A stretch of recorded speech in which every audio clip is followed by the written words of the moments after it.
4.0 actually refers to the fourth industrial revolution characterized with the integration of advanced technologies, okay, including IoTs, Internet of Things, artificial intelligence, which is nowadays we can say like it is going to rule the world, big data, robotics, 3D printing technology, digital imprints, cloud computing. These things are bundled into the manufacturing and industry process nowadays, actually, right? So this digital transformation enables smarter, more efficient, and we can say like gives us a flexible production system by creating not only in the production part, it is also enable us in the domain of cyber physical system, which can be communicated and analyze data autonomously. And Industry 4.0 facilitate us to have the real-time decision making, actually. So if you check with a little bit on decade before, everything was actually handled by and pre-processed data along with machine learning and deep learning stuff. It make the machine make the decision with the data whichever we already had. So the data will be processed, and we will do with several algorithm. We make some logic, including neural networks. We make some logic to understand, and based on that pattern or based on that concept, we follow and make the decisions. But nowadays we have well-trained AI networks are there, which are capable to take real-time decisions then and there, actually. And this as make in industry perspective, we have taken this the expiry date of the machines itself, the type, or if our process is going to be in such a kind, what till what date this particular machine will work. Okay, so these are some of the facility we can say like these are some of the facility that what we achieve in the industry 4.0 by enabling the close connectivity with the AI and along with the decision making capacity in a real time manner. Okay, and this will enable us to enhance the productivity, actually. There is you people might have come across the nowadays there is no like the production getting stopped. Now this become like these things are a little bit become a rarer phenomenon, actually, right? Because of the benefit of making the real time decisions with the AI. So some of the key benefits, if you see in Industry 4.0, includes reduce operational cost, okay, optimizing supply chain, increasing customization, and improve product quality.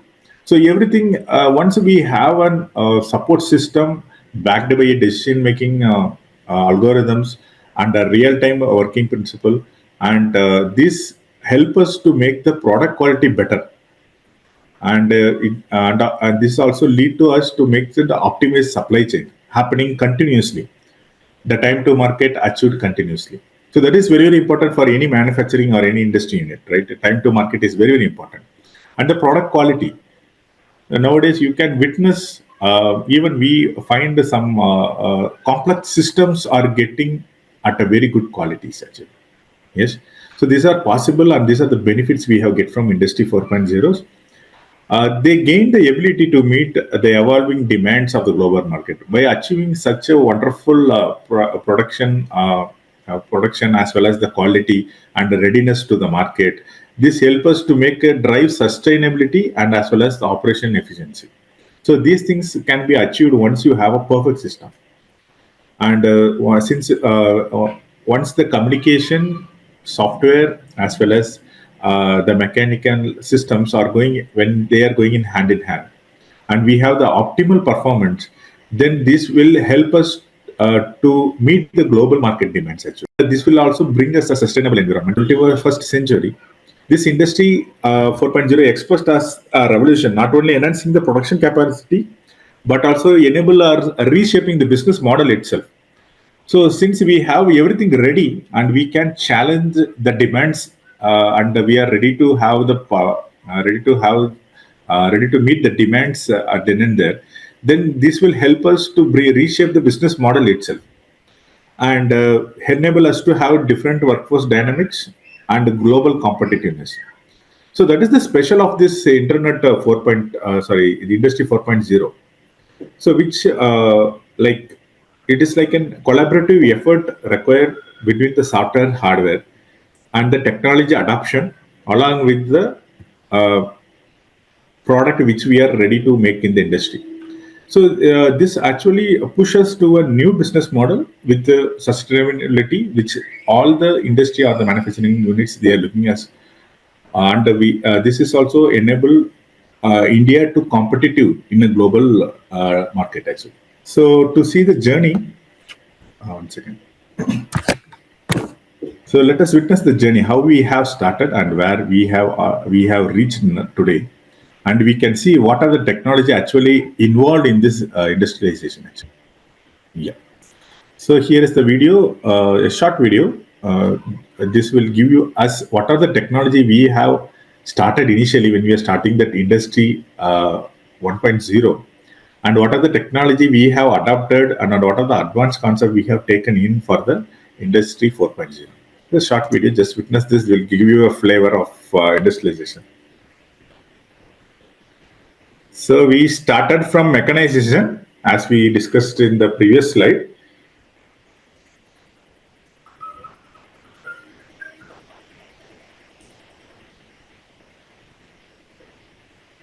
And industry 2.0, we end up with mass production and electrical machineries.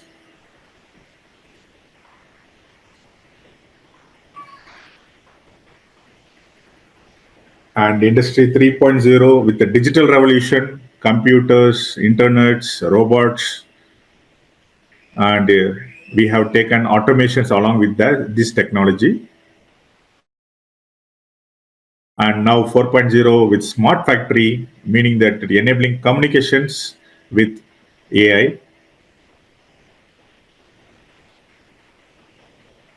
And we have focused more on sustainability.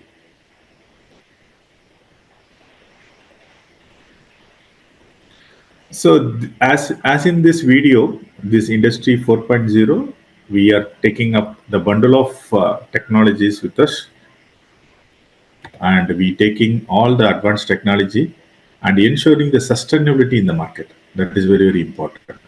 Why we need all this technology? What is the reason to have all this technology? Simply to have, simply to have ensure our competitiveness in the global market. Second thing, sustainability. This is very, very important. Okay, so some of the key concept here I have listed some of the key concept. The next 2 to 3 slide we are going to discuss what are the key concept that we have are going to discuss.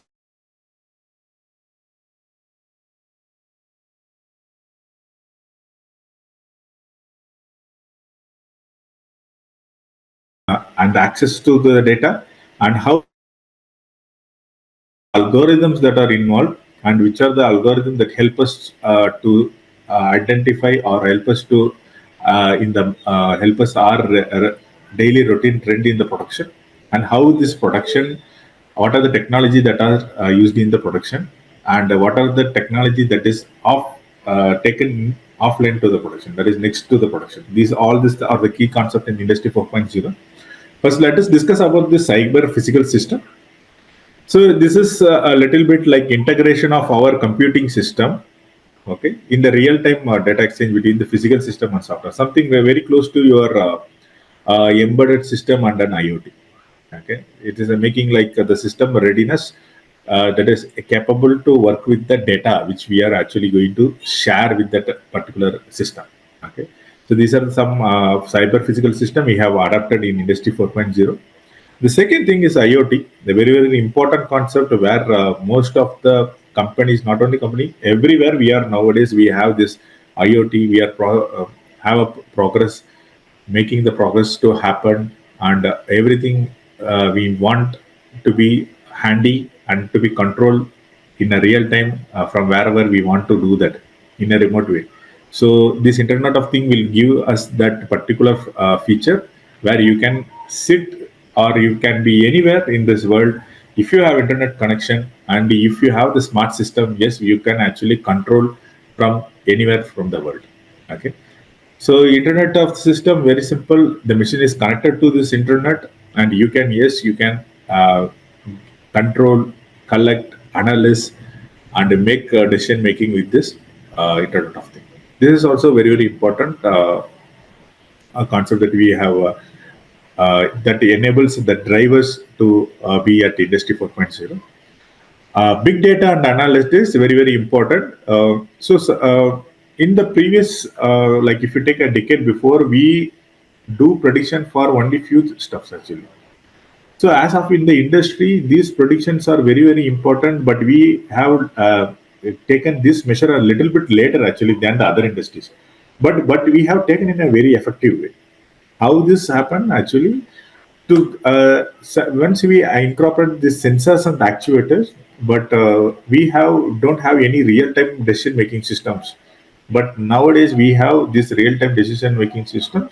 This will help us to better understand how this entire factory setup, entire production is going on, and what is the time we need to have the workforce, and what is the time we can manage, and everything that we can have in the cloud. And these data help us to analyze actually. So this analysis is very, very important, and to we have several prediction algorithms for us to make this analysis better. Okay. The fourth one, we have artificial intelligence and machine learning. Not to deep dive, I think most of you know this. What is AI and ML? These algorithms, we in the background we have algorithms actually. These are algorithms. These algorithms enable us to make decisions out of either it may be from sensor, or either it may be from a data which we are collected, or it may be from a statics, whatever it may be. End of the day, what we are going to do with this data, we will make some analysis and make optimization over it. What is the best one we can do from the actual data which we are having in our hand? Okay, so that is the benefit of this artificial intelligence and machine learning. Automation and robotics, just to ease the work. We know about our workforce. We know about our workforce in India. We cannot few jobs we cannot rely too much on human, right? So human is it is human nature to make some mistakes, right? So for any routine jobs or some any tedious job or job that require to be work without tiredness, that can be taken into automation and robotics. Okay, where it will go in speed as well as precision will be maintained because these are machines, right? Yes. Additive manufacturing, it is becoming very popular nowadays. The manufacturing by layers, simply like it is we can take like 3D printers. So what is the best thing we have taken? Best thing we can taken from additive manufacturing, we can take an first thing. What is the design we are expecting that we can make with very less error? We can make that design. Second thing, any complex design you can actually go with this type of additive manufacturing. That is possible. And the third thing, we can reduce the waste in making. So which is obviously which will give you the optimized performance, which will optimize the performance and the usage of that things. And we can do nowadays, there are many possibilities we can do with the different materials than the traditional material what we used before.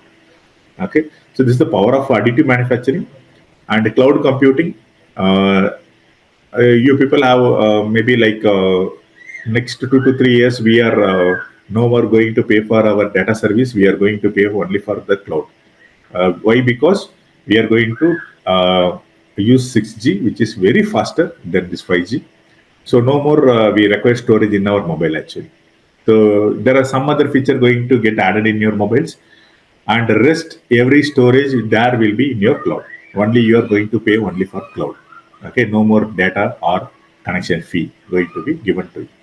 So these are some of the advanced concept why we are going into this, just for not just only for the ease of life, something better we can expect, and which are the drawbacks we have seen before that can be wiped out with this advantage.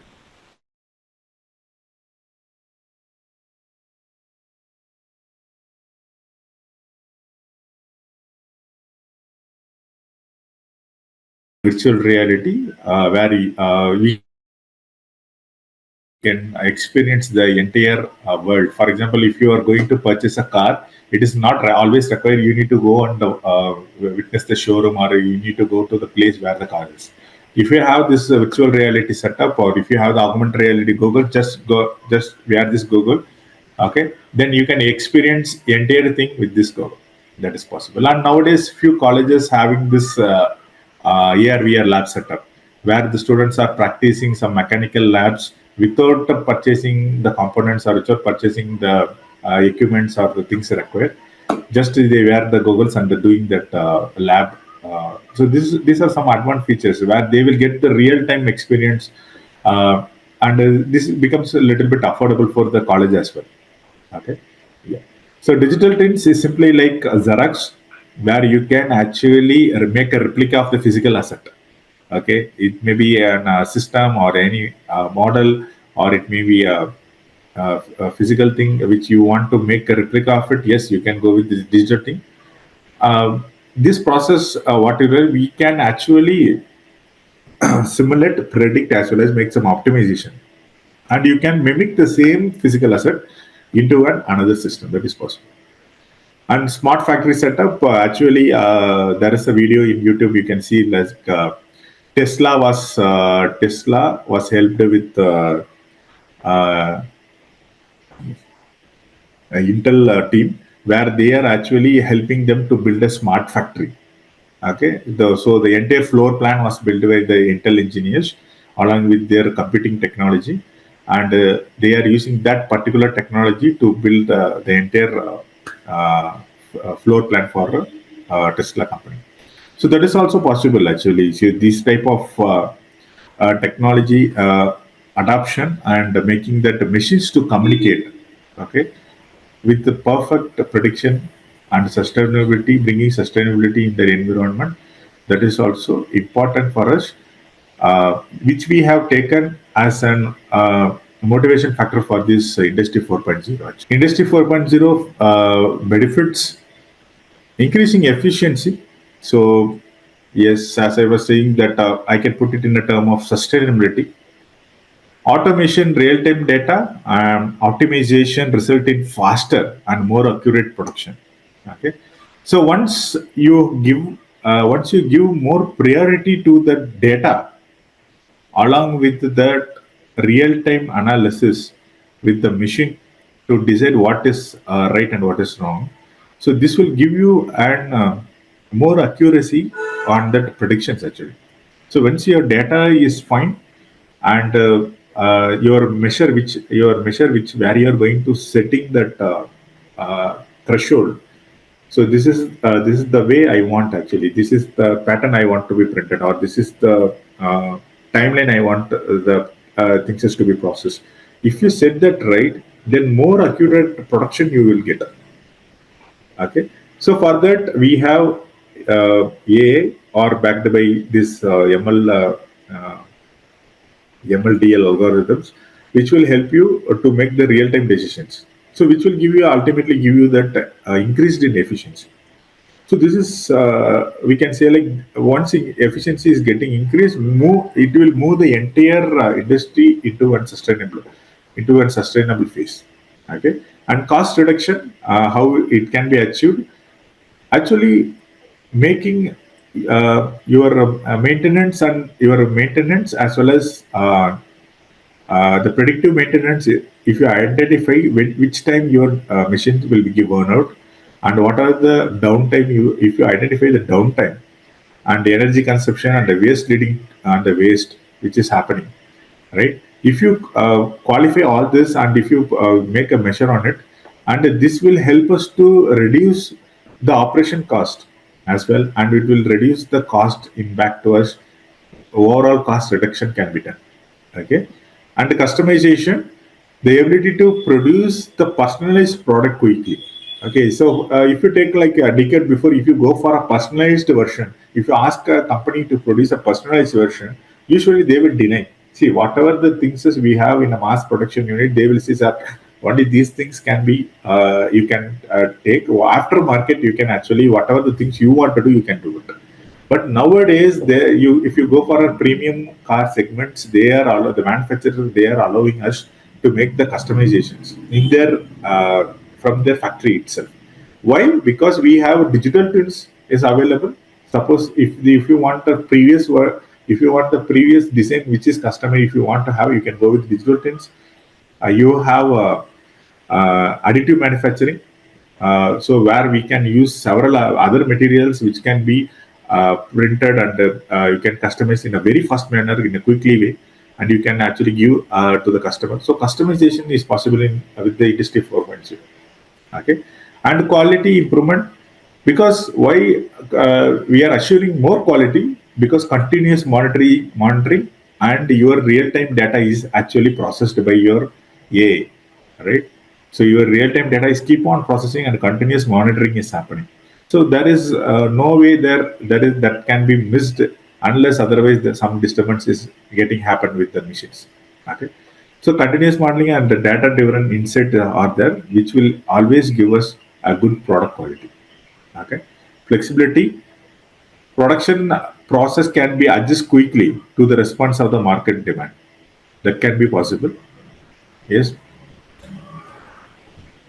So what are the challenges? So everything, whatever we have discussed, it will little bit motivate us to use Industry 4.0, motivate us to go with Industry 4.0. But what are the challenges? The very important thing, since we invoke lot of communications here, right? We have taken lot of communication entity here in Industry 4.0, IoTs, AADL, big data analysis, internet, right? Lot of data are here. Okay, so obviously we will be there for cyber security risk. Okay, because connectivity is there, usually your vulnerability will be following to you. So this will lead us to cyber security risk. And the next thing, since we are at, we have taken all the advanced concept, additive manufacturing, AI, machine learning, deep learning. Okay, so workforce skill gap will be there. Okay, we need to hire more people having more skill sets on Industry 4.0. Only those people we can hire for the company. Okay, so obviously in all the places it is very difficult for us to set up this Industry 4.0 and very smart factory, because your workforce skill gap will be there. Okay, and high initial investment, since we whatever we have discussed, everything was an advanced concept. Okay, upgrading infrastructure, we know, right? People who ever have their labs, I think most of the faculties are here, I think. You know about upgrading a lab. So it is not a simple thing to with small amount we cannot do the upgradations, correct? And suppose if we going for a factory upgradation, it is very difficult, correct? So upgrading infrastructure, implementing new technology will be very expensive. Okay, yeah. Data privacy concern, and the next thing, since why this is become one more challenge is that first thing is the cyber security risk, second one is data privacy. There are two means we can have the data to be data may be misused. One thing, suppose our employee is getting resigned from our company, so he might, there are many possibility he can taken away the blueprints of the data. That is also possible. The second thing, your competitor who is maybe very close with you, they might be also may have mislead to take this data. Okay, so sensitivity of data needed to be protected. So these are the challenges. And if you check here, apart from the workforce and high initial investment, and the rest of the challenges mostly on communication. Yes. Yeah. So with that note, we are diving into the communication, which is very important part in the Industry 4.0. So I have taken, as a part of communication, I have taken Internet of Things. Okay. And this is very trending concept as Industry 4.0. And I think most of you are aware of this, because without mobile, we cannot dream this world nowadays, right? So I think most of the people come across with Industry of Thing, Internet of Thing, right? This is one of the very key concept in Industry 4.0. Okay. Yes. What is Internet of Things? I think most of you people know. So it comprises of things that have unique identities and that are connected to Internet. Very simple, machine or device that are connected to networks, and they can talk to them each other either direct way or with human intervention. Very simple. That is IoT. And the scope of IoT is not limited only for connection device. Are you saying, sir, okay, sir, whether if my device is connected to internet, uh, if I make some data transfer, or whether it is only for that? No, you can actually make some controls over it. That is the special of Internet of Things. Okay, all your device, smart appliances, smart home, smart machines, even your cars. If you have premium cars, yes, with Internet of Things, yes, you can actually have some settings you can do with your mobile. You can control the entire interior climate of your car, and you can actually post, and you can actually give the data to your home, your homemade, with that Internet of Things that is possible. So IoT allows these things to communicate and exchange data, not only communication, and you can actually control and information that could be include data associated with the user as well. Okay, who is actually controlling and who is sending? That is also possible. You can gain throughout IoT, and this become an emerging trend. And nowadays, there is a slide I have in that we have mentioned that with the before 2020 itself. Now we are in 2025. Before 2020 itself, there are more than 10 billion devices were connected with Internet of Things. 10 billion devices, right? So that is the power of Internet. Okay. So these connected device communicate with people, and these data, how they will communicate with people via sensors. I think people often have smartwatches, right? These smartwatches actually collect all your data. So what is your BP, what is your pressure, how quality sleep you are in, and it will give alerts. Please make a walk, make a nap, take a nap, or drink some water. All this, your entire physical health is monitored to the smart devices, and this analytical will be stored in cloud, and this will give you like your health quality. So this year your health quality is this much percent, or this month your health quality is this. So please make a note, and please it will give some advice to you. Take this type of food, this take water along with you. So in winter you are getting more sick, or your sleep is disturbed. So take these type of precautions, so that it make you to live healthy life actually. For that also, this is required for nowadays actually, right? So how they are communicating with us through sensors, and how the data are collected. These data are collected to the cloud via Internet of Service, and we have cloud computing and real-time data algorithm where they will work on our data and give us some feedback to make our life healthier. So these are some example we can have, and based on the based on the performance, based on the ability, this computing power and the device connectivity and all this thing getting changed, right? Yeah. So here we let us discuss about the key component of IoT. Okay. Yeah. So collection of data, how we collect this data, and what are the key elements in the Internet of Things, and how we actually end up. Okay, and how we actually do. So some of the key component in our IoT. First thing is the place where we measure or where we collect the data is the device. Okay, the first key component is your device. So usually, when you take the physical environment, when you take the physical world, it usually we will measure that through sensors, and we will end up. If you want to replicate something in a physical medium, we will go with actuators, right? So sensors and actuators are very, very important for these smart devices. And this object should be enabled with the latest IoT enabled with the chip, so that it will allow us to collect the data and exchange the data. The second thing will be your connectivity. So what type of protocol or what type of things as you are actually making the communication. Okay, IoT is not only meaning that it is connected with 4G or 5G. Okay, IoT means there are several IoT algorithms as we there in the wireless communications, right? So various type of communication protocols can be used: Wi-Fi, Bluetooth, Zigbee, even cellular network 4G, 5G, and we have LP WAN, low power wide area network is also there. Okay, yes. And the third one, data processing, how we actually process the data, whether we process with the end machine, or whether we process with the machine in between, or we process in the cloud. That is depending upon the need, or depending upon the performance what we have chosen for the device. We need to identify it. Okay, and as usual, we have actuators. Suppose if the device is at the end user side, suppose the device you want to actually make a control. So we can use the smart switches. I think you people come across with the smart switches, right?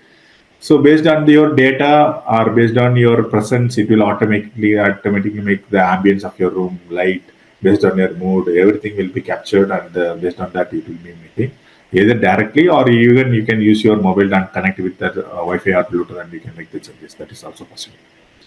And a very good user friendly interface should be there, right? And most of the smart switches or smart watches, whatever you get, usually you have an app in your mobile, so you can actually control and you can see the data, right? So your user interface is also a key component. So there are five key component for our IoT. First thing will be your device, second thing your connectivity, your protocol, third one data processing, fourth one your actuator, and fifth one is your user interface. Okay. So next we are going to witness a small video. Okay. About Internet of Things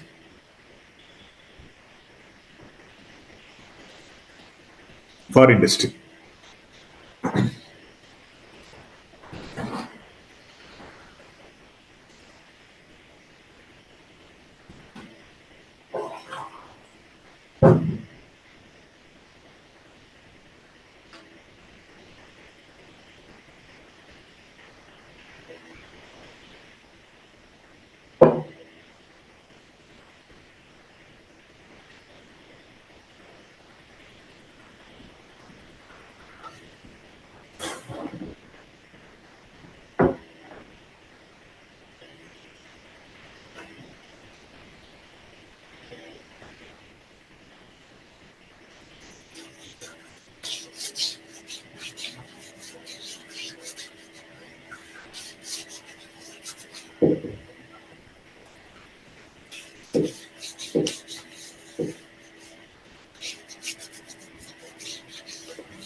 Yeah.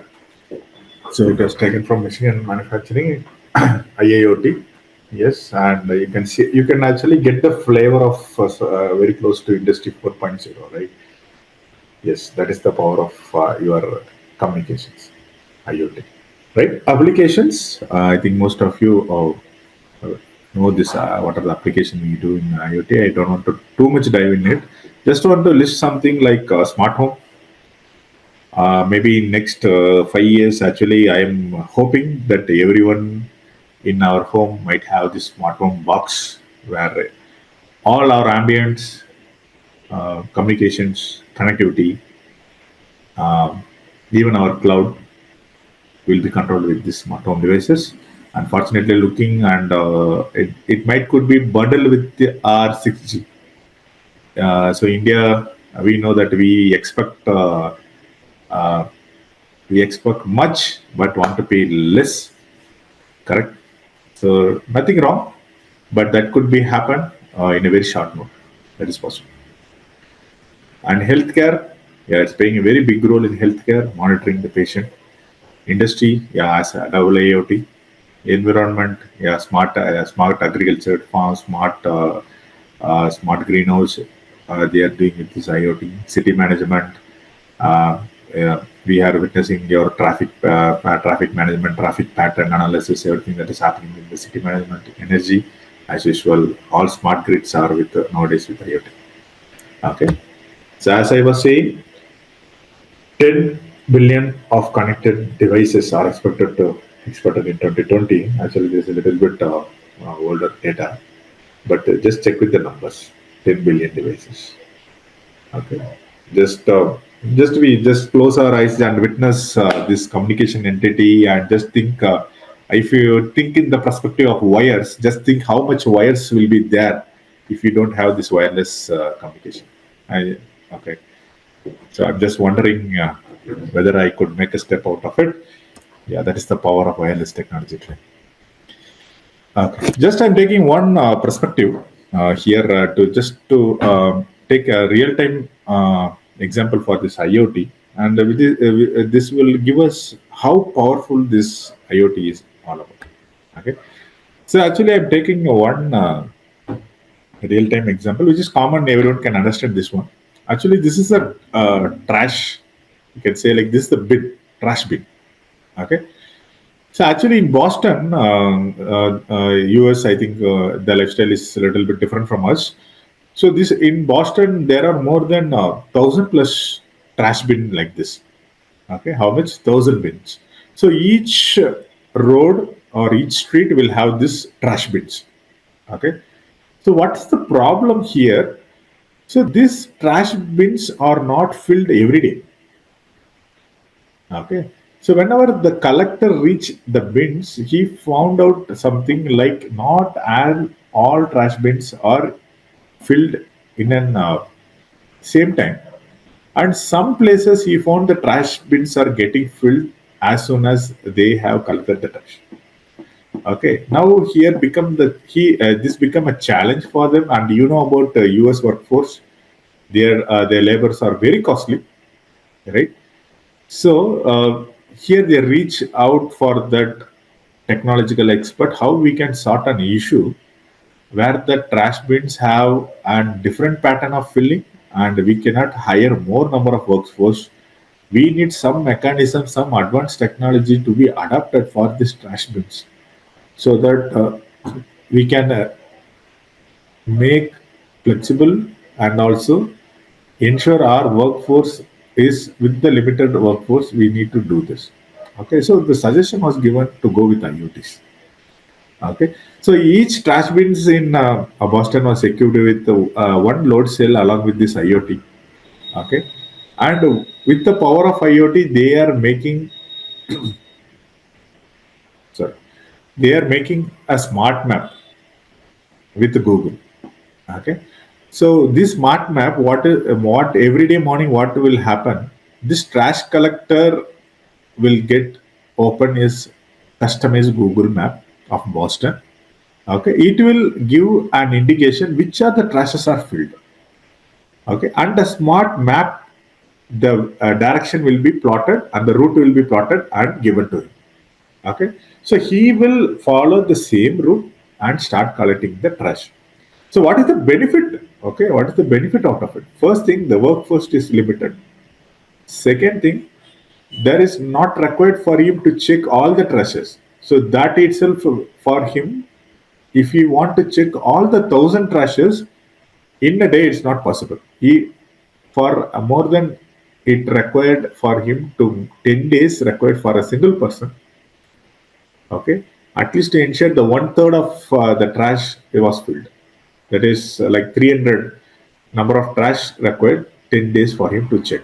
Okay, so three workforce needed to make every day whenever he started he need to go there and check whether the trash is filled or not. Okay, so this type of logic along with customization with Internet of Things and data analysis give them a way without making much recruitment for them.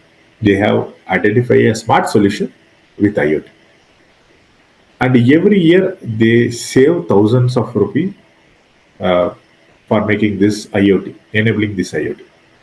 Okay, and they are also become hassle free for them, and they become worry free because they have the data ready. Okay, so every day morning they just go to the office, check the map, find the smart route, go there, collect the trashes, come back, and this become a worry free mechanism. And they all also all have the data, and the people who are there in the administration also have the data that whether the trusses are free and ready for the use for the public. Yeah. So the hope you may think this is simple, but just check they are saving thousands of dollars out of it in only one single city from Boston. Okay. Okay. Let us dive into that concept. What is there in this IoT workflow?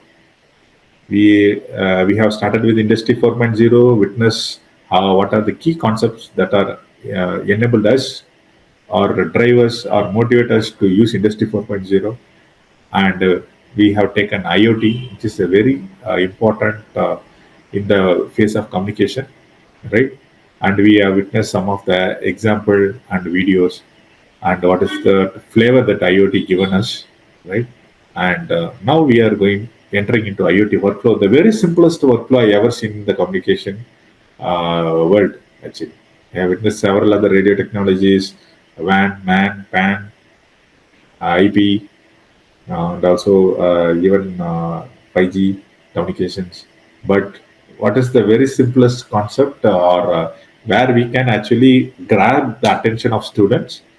If you want to grab the students towards communication, the very first concept you can take is the IoT. Very simplest concept. Smart connected devices, we can say like sensors. Okay, this has been connected to along with your protocol. Okay, your communication entity like 4G, Wi-Fi, Bluetooth, whatever may be the protocol, they will be connected to your data aggregator. Usually we will call this as server, and now no more server, a real-time server or cloud. Okay, and this is integrated with the business system. What this integration with business system is, in some analytics will be made by the company which they are providing you the smart systems actually. Okay, and we have that exploratory analysis. Okay, sometimes this may be persons or some. Usually this will be an algorithm. Okay, that is deployed in a real time. Okay, so exploratory analysis will be done. What is right, what is wrong, what is the threshold, what is the value, how best we can do for the customer optimization. Everything will happen in this exploratory analysis, and this will help us. Sometimes this may be enabled in the end device itself. Sometimes this may be available in your intermediate device like phone or your laptop, or sometimes this may be available as a separate entity. So based on the performance, based on the requirement, this may be differ for different type of systems. Okay, usually what happening in the exploratory analysis, it will be an algorithm. Okay, yes. So based on that, your smart device will give you some suggestions. Okay, please do this, please do that. So this optimization happened with this exploratory analysis. So just see, this is the very simplest workflow than any other communication systems. So here you can see like what is the things you can actually do with MATLAB. So MATLAB give you a way. MATLAB, if people still thinking MATLAB is only for simulation, no. MATLAB is something more than that, more than a simulation software. Almost all the industry equipments, all the popular microcontrollers, embedded controllers, and your devices can be connected with MATLAB. And several programs we have already connected with SMEEC, and yes, we are planning several events with SMEEC to go with EV as well as hardware, and along with some drone competitions. We are planning with SMEEC. Further, please touch with the coordinators with SMEEC. You can take up several advanced programs we are planning with SMEEC. Okay. So we have one more cloud services along with this ThinkSpeak. I think people who are have the flavor of IoT, they know about this ThinkSpeak. This is one of our product that is given with MATLAB. You can actually push your data to the ThinkSpeak cloud, which is open. You can in the bottom of this page you can see like collect, analyze, and act. Correct. For collect, send and receive data, analysis, you can make analysis and visualizing of the data with MATLAB. And yes, if you have MATLAB in mobile, in your mobile version, you can actually do that smart app applications with the MATLAB mobile, and you can trigger actions. So once the threshold is met or once the high lows are met, some trigger if you want, yes, you can do. So some securities, as of basic securities are is there with your API keys. Okay. So ThinkSpeak is an open access. Along with MATLAB, you can do a lot more stuff with IoT. So I don't want to spend much time. Um, I will discuss on one example here, since we have faculties. Remote crop monitoring and nutrient supplement. Okay, actually, I have done in a robotic model. I think in my introductory note, you might have come across smart greenhouse, right? I have done this the same fertilizer spraying system in the greenhouse actually. Okay, so I also used MATLAB before coming into the system. I also used the same MATLAB version. And what are the things is they are described here? The same thing I have used. Instead of drone, I have used the robotic model. And arm, I have used an inverse arm. So what is the special about it? I used WASP mode for making the communication. It uses an Zigbee protocol. Okay, so where the communication will happen, the entire greenhouse system was controlled with the WASP mode along with the robotic arm. So here I have an actuator. As we discuss about the key components, here I have an actuator that will control, that is my robotic arm, that will control the entire fertilizer supply, water supply, fertigations, everything was done by that robotic arm. And this robotic arm is enabled with a webcam, similar to this example. It was enabled with the webcam. That webcam will detect for the pest and as well as the disease in the leaves, actually. Okay, some machine learning algorithm, sorry, some image processing algorithm we have used for that. And followed by, we have here we have ThinkSpeak, and I also used ThinkSpeak for maintaining the thresholds of humidity, pressure, as well as the pH value of the pH value of the plant bed. Okay. So technology, image processing. Here they are using drones. Path planning. I also had sensors and some rotatory mechanism I have used in that, so that the path plan, what is the particular way that needed to spray to the effective way to spray to the fertilizer to the root that has been identified, and we make a path planning with that robot. And the data acquisition was done with the Zigbee protocol. Okay. Yes. So the next one, the very important thing now, we have started with Industry 4.0. We have completed the communication entity. I have taken only a simple concept IoT, but a very powerful one. Now we are diving into the machine side, very important one, which give us a way for mass production autonomous systems, or simply we can say before this automations. Okay, so I taken one advanced concept. I think I don't want to bore with taking the automation spins. You people are know more about automation, and we nowadays it become a very common thing. Wherever we go, we can see the automations are happening. So I take a little bit on an advanced concept with the drone technology. Okay, so witness this video, a small clip. Okay, here we have a set of drones. Okay, they have here what you can see that actually. So they are making a civil structure. Okay, and see like a prototype of skyscraper is made by this drones. So here you can see what are the things that the drone is actually performing. It's not only just pick in place; it is making first path planning, making that balancing the weight, so balance of flight, and ensuring each drones are making separate path without disturbing each other, and ensuring every particle whatever they are placing as given by their own instinct, which we call as algorithms, right? Just see how they are building without any human intervention. They are making their own decision. They start building. You can just witness like a bee is building something, right?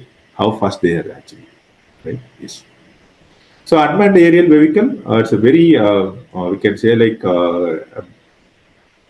if you take a remote, if you want a remote sensing, this become a very common tool nowadays. Actually, very common devices. If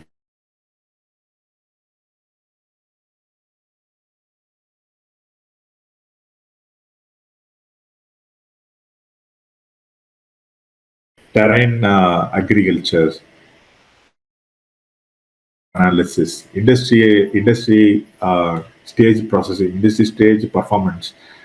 For that, they are nowadays using UAV, and most fashionably you can see in that field of entertainment. Yes, so it is like and cutting edge advancement in aerospace. Why? Because these are flying and robotic technology as well. Okay, why? Automation is happening here. Yes. So this system enables drones to operate without human intervention using artificial intelligence, machine learning, sensors, and advanced algorithms to make decision and perform tasks, whichever the task they are assigned autonomously. Okay. So these also come under autonomous system with an a cutting edge advancement in aerospace and robotic technology. Okay. The core advantages of using this UAV autonomous system is their ability to increase the efficiency, reduce human error, and perform the task in the environment.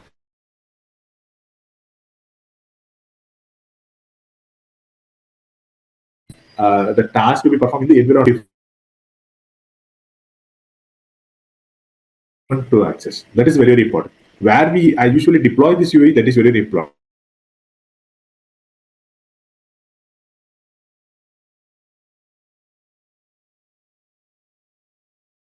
Industry stage analysis, um, uh, large scale, unflexible, or can take like places where hazardous are involved. We can use these drones. Okay, like we can if we see the application, we can get it actually like agriculture, defense, very important, defense, logistics, environmental monitoring, right? These are some of the very important applications of UAVs. Not only like performing the task, they are actually involved in collection of data, services. What are the services they are equipped, and complete and you can actually equip them with some complex missions. Actually, we can give them a target, or we can give some target to them, so that it will go and based with that machine learning and AI capability, it will try to accomplish and come back. Okay, so that is the power of this particular UAV, unmanned aerial vehicle. So this is a video. Here you can see like stock fill volumetric analysis. Okay, so mine will be there, and you can see what is the best thing actually they can taken out from the use of this drone. Okay, for stock fill volumetric analysis, and here in this video he will narrate what are the difficulty he will be facing when he go for a stock fill volumetric analysis, and how the mines are, and as we say, these mines are very, very hazardous to human, and the errors can be eliminated by using these drones. Just witness this video, you can understand, and this will motivate us to go with this UAV technology. Suppose if we are fortunate to have one.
Yeah.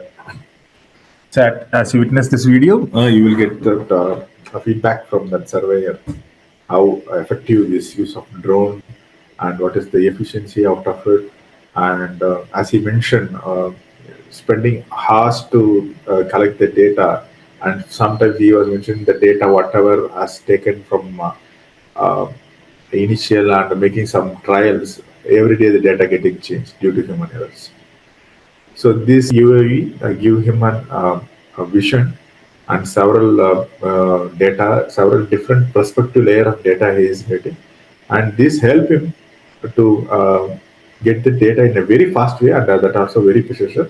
And just as he mentioned, in some clicks, you can understand what is the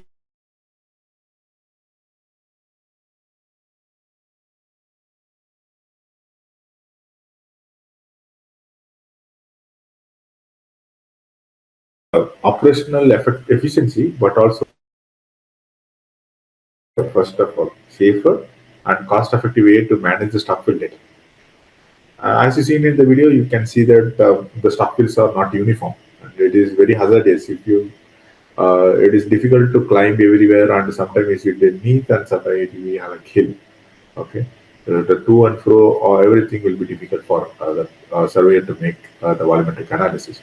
So it is this type of drones give him more accurate, safer, and cost-efficient way to manage the stockpile data, and the technology help him to make the business in a better informed decisions way, since he has some proper data.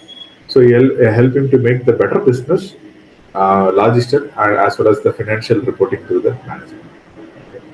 So these are the things he has been achieved with this use of drones. Okay. So autonomous UAV system architecture, this is a little bit complex as we speak about something. It is a cutting edge technology from aerospace. The system is a little bit complex, but I will take some time to explain you how this autonomous UAV system architecture is all about. Okay. So actually, this architecture, we have two systems. One is GPS based driven. The positioning mode has been done with this GPS, and second, one more mode is also there. We have non GPS based. That is, we will call this as an altitude holder, where the altitude that should be managed by the human who is there. Actually, we are that flight management unit that is controlled with the ground station. So we will have an ground station control. We need to manage it. Suppose you are end up with the non GPS based one, but it is a little bit cheaper than the GPS one. Okay. So GPS and non GPS modes are there. So this is that architecture. You have a ground station control where you need where you have visualization as well as control, and the telemetry will be there. That will be enabling. Here you can see the flow of the diagram. Okay, this flight management unit have the autopilot control where the stability will be maintained, will automatically maintained by the flight management unit, and the position will be given by the ground station control. And we have the telemetry hardware where it will log all the data to that data logging in the ground station. And we have the sensor module that will be connected with the sensors, and we have motors as well as the battery in the frame. Okay, yeah. So ground station hardware along with the flight management unit and onboard computer. Yes, we have an onboard computer in that. What is the purpose of this onboard computer? It will make the planners. Okay, as if you go for stockfill volumetric analysis, he said the area is in acres. Okay, so that targets. Okay, way path will be set on this onboard computers. Okay, it will planner, it will make a plan. What is the direction? What is the things? Or how we need to go? All the way path should be computed on this computer, and based on that localization. And we have perception based. One is localization and perception based. Perception base will be getted from the cameras that is given to the planner, and a localization base is the data what is having in that what we have given for the way path. Okay, so the way the direction if it is working for a target, yes, that is fully controlled with that onboard computer. Okay, so this is an we can say like a very simplest autonomous UAV system architecture. We can see how I will take the support of MATLAB because you can get the benefit despite using several number of software to manage or to create an entire UAV system. Uh, Here you can use that MATLAB software in a very simplest way, where everything comes under in a single tree called as MATLAB UAV toolbox. Okay.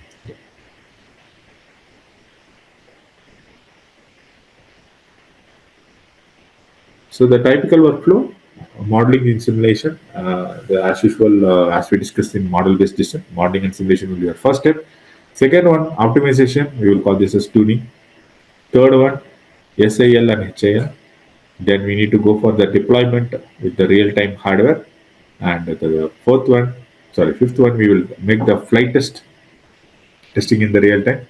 And we make optimization and that real time performance. Then we move for modeling and simulation where you make the tunetics. Okay. Yes. The second one, here you can make some flight test and a build that can be happen parallelly with this software. That is also possible. Okay.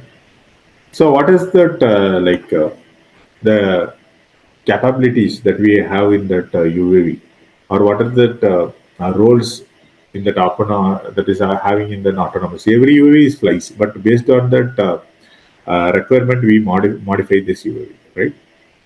So we have hobby drones, entertainment drones. I think most of you view this in a marriage or some shooting spot. You can use this type of drones. Delivery drones, yes, Amazon is possibly planning to deliver packages with these delivery drones. Solar powered drones for surveillance as well as for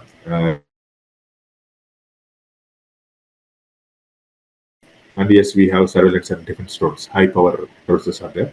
Okay. How we actually model this? So the left hand side you can select platform, that is your drone, and you can use some autonomous algorithms and with some connectivity. Yes, based on their demands, this can be met. Okay. So here we bring the model-based design concept. Okay, so the requirement can be fulfilled with this model-based design.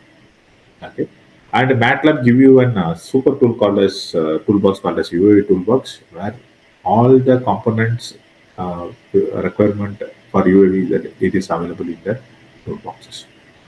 Let us see a small perspective how we can actually model with MATLAB. And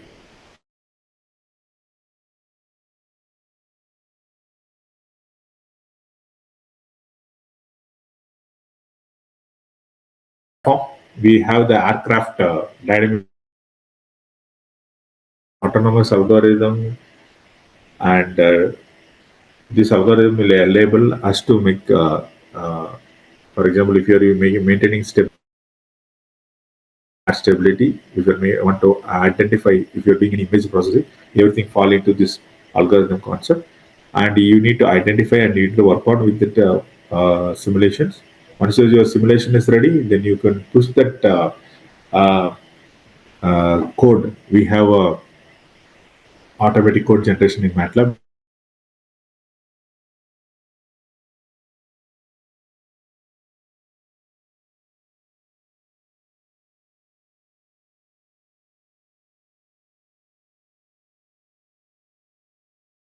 Time people who are a little bit passionate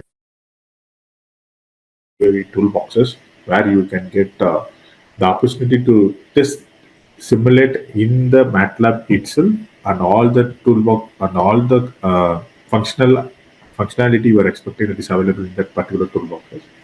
And yes, once your simulation model is working fine, you can connect it with that hardware directly. No more additional software are required actually. And there are several tutorial videos and several test cases examples are available in that. You can just browse at MATLAB slash UAV toolbox.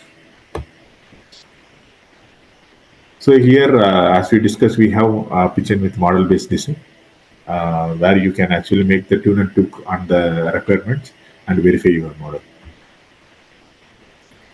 So the associated toolboxes with the product it was listed.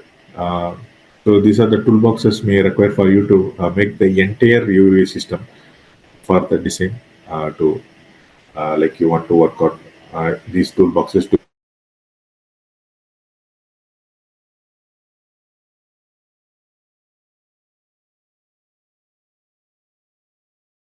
So it is designed in such a way you can take it for research.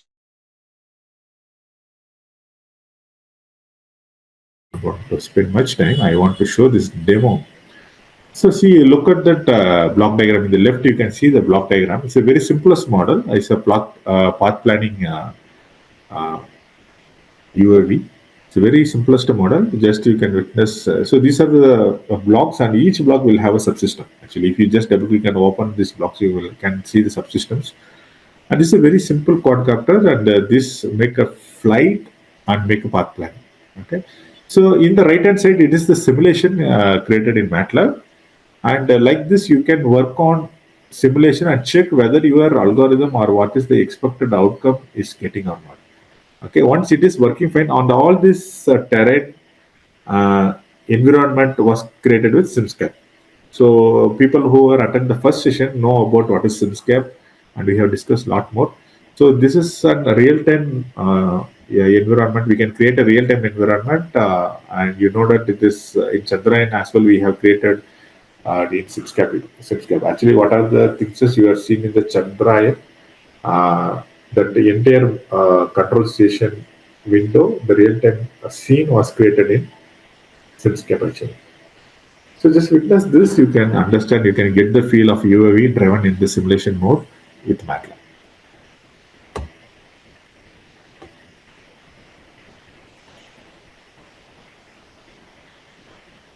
So here the path, and there are some checkpoints also there. So it will make a fly and continue the path. So here is a it is making some simulations.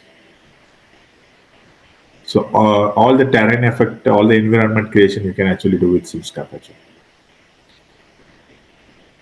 So the path is there. Here, some manual flight you can also make. So in the right hand side, you can see some buttons as well as some control joy like thing is there. You can actually use that and to control this flight. So this will give you the real world effect actually, and you can check whether your algorithms are working fine. And as per the algorithm,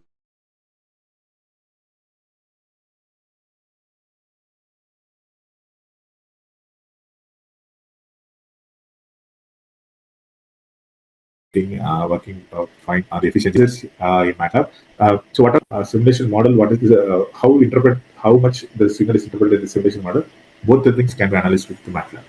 So that is the best thing you can actually get from the MATLAB. So next slide. So here they are explaining about the system level design with MATLAB. I don't want to too much dive into this. So I go with this plant model, which will give you some idea. So this is the flexible support design methodology with MATLAB actually.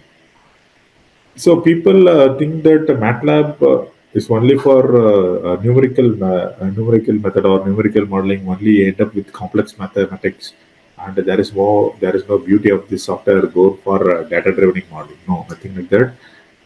So actually, in the perspective, people who are dive in with MATLAB, they have actually end up with one spend some time for the software, and once they're passionate, I think most when I met several professors, once they are getting passionate in MATLAB, whatever the thing we ask, they are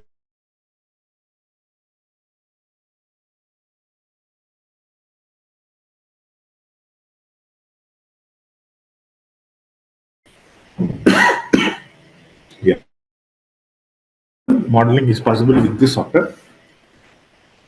Okay, so we have a Simlink. Your block-based environment is ready for your control system. We have SimScape for environmental building and MATLAB for programming and algorithm development.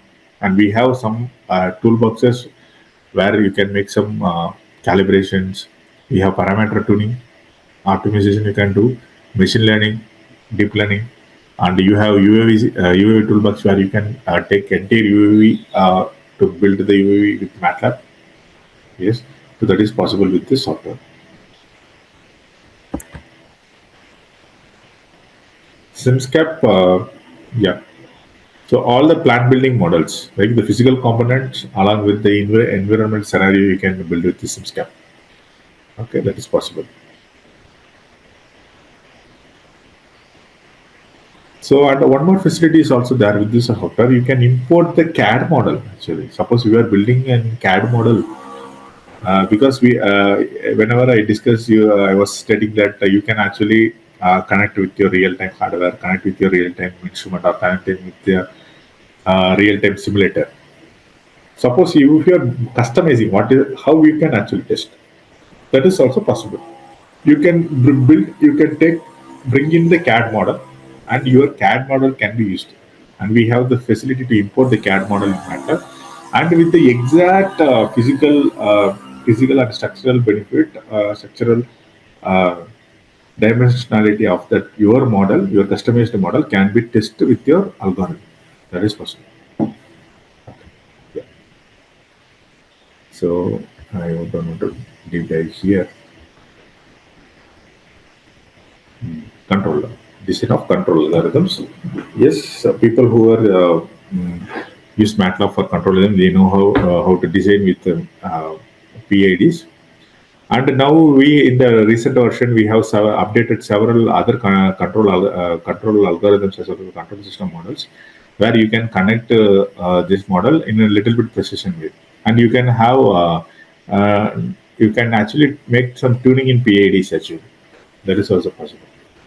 Okay, and you can build several subsystem according to your model. Actually, suppose it is an AI driven, you can build a separate AI driven model, and you can connect with the physical model. Okay, so you can build several subsystem, and you can actually make that design to work. And yes, we have CAD. You can import the model in CAD, and the exact physical dimension, the same model can be used with your, along with your control system design as well. That is also possible. If you want to control with the real-time data, if you want to have some real-time data, if you want to make a control, that is also possible. Yeah, because all the instrument, whatever see in the market, that can be connected with MATLAB. So suppose if you want to control, if I have that control system with me, or the management unit is with me, I want to make the control operation, but I want to witness the output in the simulation environment. That is also possible. So I'm skipping to this state flow model, which is very important for system which is have the instant. We will usually use state flow model. Yes, we have separate state flow model toolboxes available for you. You can use the state flow model. Uh, this can be like people passionate to use state flow model. Yes, instead of describing as an algorithm, you can go and use the state flow model, and several state flow models are readily available with us. You can use this state flow model for this analysis. Okay, you can do that, and you can also do some logic out of it. All the things as well, whatever we see that the designing method in algorithms, like whenever you flow charts, transition tables, transition table charts, truth table, all these things are there in MATLAB actually. You can actually use it, and suppose if your design metrics or design methodology requires this to be used, but if you are flavored to use this, actually I am a little bit flavored to use that state flow model actually. So even in my research papers, I have mentioned the state flow model, because you can be very clear in which particular state, which type of condition case to switching is happened, and what is the what is the current state operation needed to be performed. So you can be very clear what is the things happen. Okay. Yes. So I'm skipping to this one, autonomous trending technology. So nowadays, yes, slowly, the degree of autonomy, when the human goes, whenever the intelligence is given to the software, slowly it is getting controlled with the AI. It is with your computer. Okay. Yes.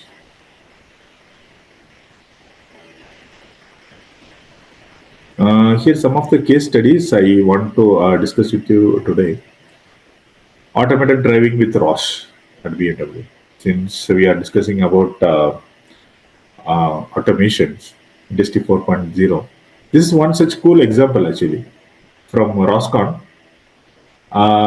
Michael, he's an system engineer there. He has mentioned that it is an along with robotic system toolbox they have used for ROS integration with MATLAB, and they have heavily used this for analyzing of ROS bags and evaluating this analyzing the error. And people whenever they make an premium car segment, they will end up for several testings actually, since it's a premium version of cars, and the premium version will comes with a lot of actuators and sensors, correct? And this need to be verified and analysis for error. Okay, because premium vehicle, premium cost, we need to give the premium features. Okay, whenever we say premium features, premium, whenever we say this, automation come kitchen. Whenever say automation, sensors and actuators will be there. Correct. So they have actually used this our robotic system modeling at BWM, and they have said that it is lot of system errors can be it is identified with this ROS environment, and they noted that the evaluating is very easy with using this MATLAB software of robotic system. Okay, and auto. So auto is simply like an you can say like is an vision-based ROS system they are used for roboting. Uh, this is like an self-vehicle, self-drive vehicle for clear path robotics. Okay. So here also they have used that robotic systems. So what is the special they have achieved by adapting this MATLAB software? So analyzing become less first thing, and the cutting edge SVD algorithm was quickly corroborated because all the once we have done the model, we are good to go with the deployment with auto code generation too. Yes, we have something called as auto code generation, which will help us to quickly deploy the code into the machine. So the next one, DLR, the very special two-armed robo. This is actually again they used MATLAB for their programming efficiency for defect elimination and the advanced control development with student itself they have done. So, and the next one I want to highlight is this one. Per se, I think most of the people may come across with the news. They are saying that several surgeries was done by the expert in online actually. The expert will be in some place, maybe in Japan. That too pan that is meaning that international. That is not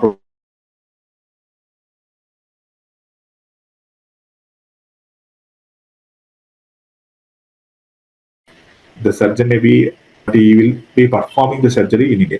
How that is possible? And I'm from Coimbatore, and here I have witnessed one robotic surgery machine at KMCH. Pretty actually, but I actually witnessed the trial actually. So the person was handling from Chennai. It was controlled with that online. But what was I just witnessing how precision the degree of the hand move in Chennai by a surgeon. It is entirely perfectly mimicked by that uh, robot which is there. Very precision. The error spot is in 0.001. Okay, you know about the digit what I mentioned, dot 0.0. So the error the moment the error is very less actually. It is not less, it is it is unnoticeable. So that much precision systems are made today, and the surgery can be done in such a way. And so I have witnessed that live trial in KMCH, one of the pioneering hospital in Coimbatore. So that's some of the inspiring thing for us to move towards this industry 4.0. And this particular concept give us a way to move into a very precision, high accuracy state of production, good quality, and unmatched quality.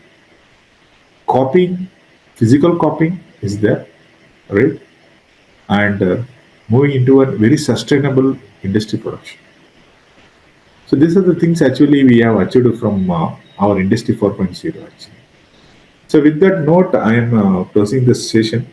Yeah, further, if you want to connect with me, feel free to connect for anything that is related to the recent trending technologies like IoT, advanced concepts like Industry 4.0, AI, ML, AR, VR. So feel free to connect. I'm always there to connect with the people who are ready to serve for our academic as well as for research. Okay. So with this, I conclude. If you have any doubt or any question or any something, if you want to interact, yes, we have left out with 5 more minutes. So we can discuss or we can wind up. Open to you.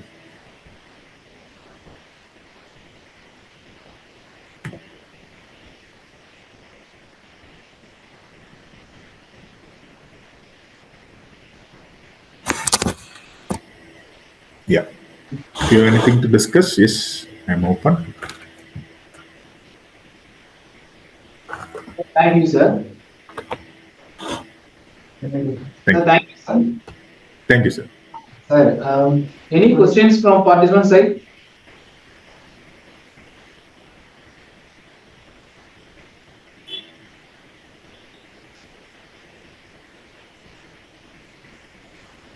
So, any questions from participant sides? You can ask questions to Hello, our. sir.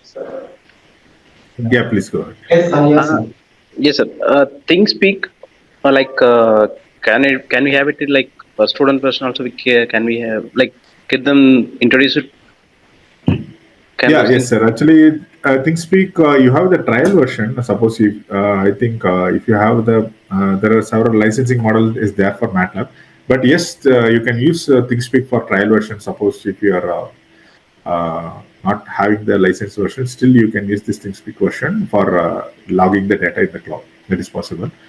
There are other Okay. softwares also available. You have Firebase from Google. It is also free version. You can actually try that also. This will give you the real time perspective, but ThinkSpeak is a little bit advanced to that, where you can Okay. drive the data from ThinkSpeak and you have some visualizing things as in ThinkSpeak. You can do that, but Firebase is a little bit limited to data access. Actually, you can do some data acquisition in that. Actually, Okay, sir. Like it can be even both can be accessed. You are saying yes, sir. for students. So, okay. Thank you. Yeah.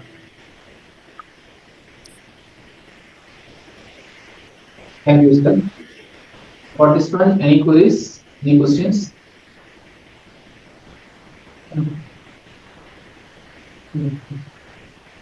Thank you, sir. So, I invite Thank you. Mr. Raju, sir, to give a vote of thanks. Yeah. Thank you, sir. Good evening, everyone. I'm honored to present this vote of thanks on behalf of the SMVC, Department of Electrical and Electronics Engineering, ATAL FDP Day 4 and Session 7. First and foremost, I would like to extend our heartfelt gratitude to our esteemed resource persons, Engineer Gautam Rajmohan, Technical Manager, MATLAB, for sharing their expertise on Industry 4.0 focusing on connectivity, AI, and robotics manufacturing. Your insightful presentations on autonomous UAV systems architecture, a typical UAV workflow, and the growing prevalence of UAVs was truly enlightening. The relevant videos and pictures added depth to our explanations, making it easier for us for the grasp of concepts. Thank you for that, sir. And we appreciate that effort you put into the preparing and delivering the sessions. Your passion for the subject matter was evident throughout these presentations. We are grateful for the knowledge you have shared with us. And finally, I would like to thank my fellow participants for their active engagement and their thoughtful questions. And your participation made this session was successful. Once again, I thank you to our resource persons and participants. Thank you, sir, and thank you so much, participants.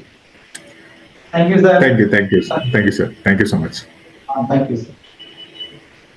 Thank you. Kindly stay online. We have session 8. So our expert Dr. Nandakumar Kandasamy in online will international experts are going to join now.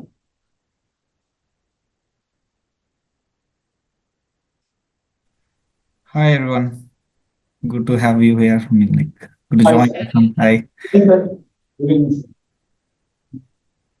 sir. We start our session, sir. Can you start now? Sir, After short introductions, we can start our session, sir. Sure, no problem. So, day 4, session 8, our resource persons, Dr. Nandakumar Kandasamy. Our topic is Edge to Cloud Integration for Industrial Automation, Protocol Translation, and Secure Communication Strategies. I invite Mr. Adin Perunayagam to introduce our resource person. Thanks, sir.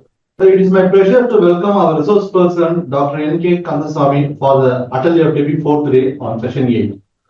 Dr. N.K. Kandasamy is an experienced engineer and researcher with over 6 years of experience in research, 5 years of experience in industry, and 1.5 years of experience in the research lab, and 2.5 years of experience in teaching.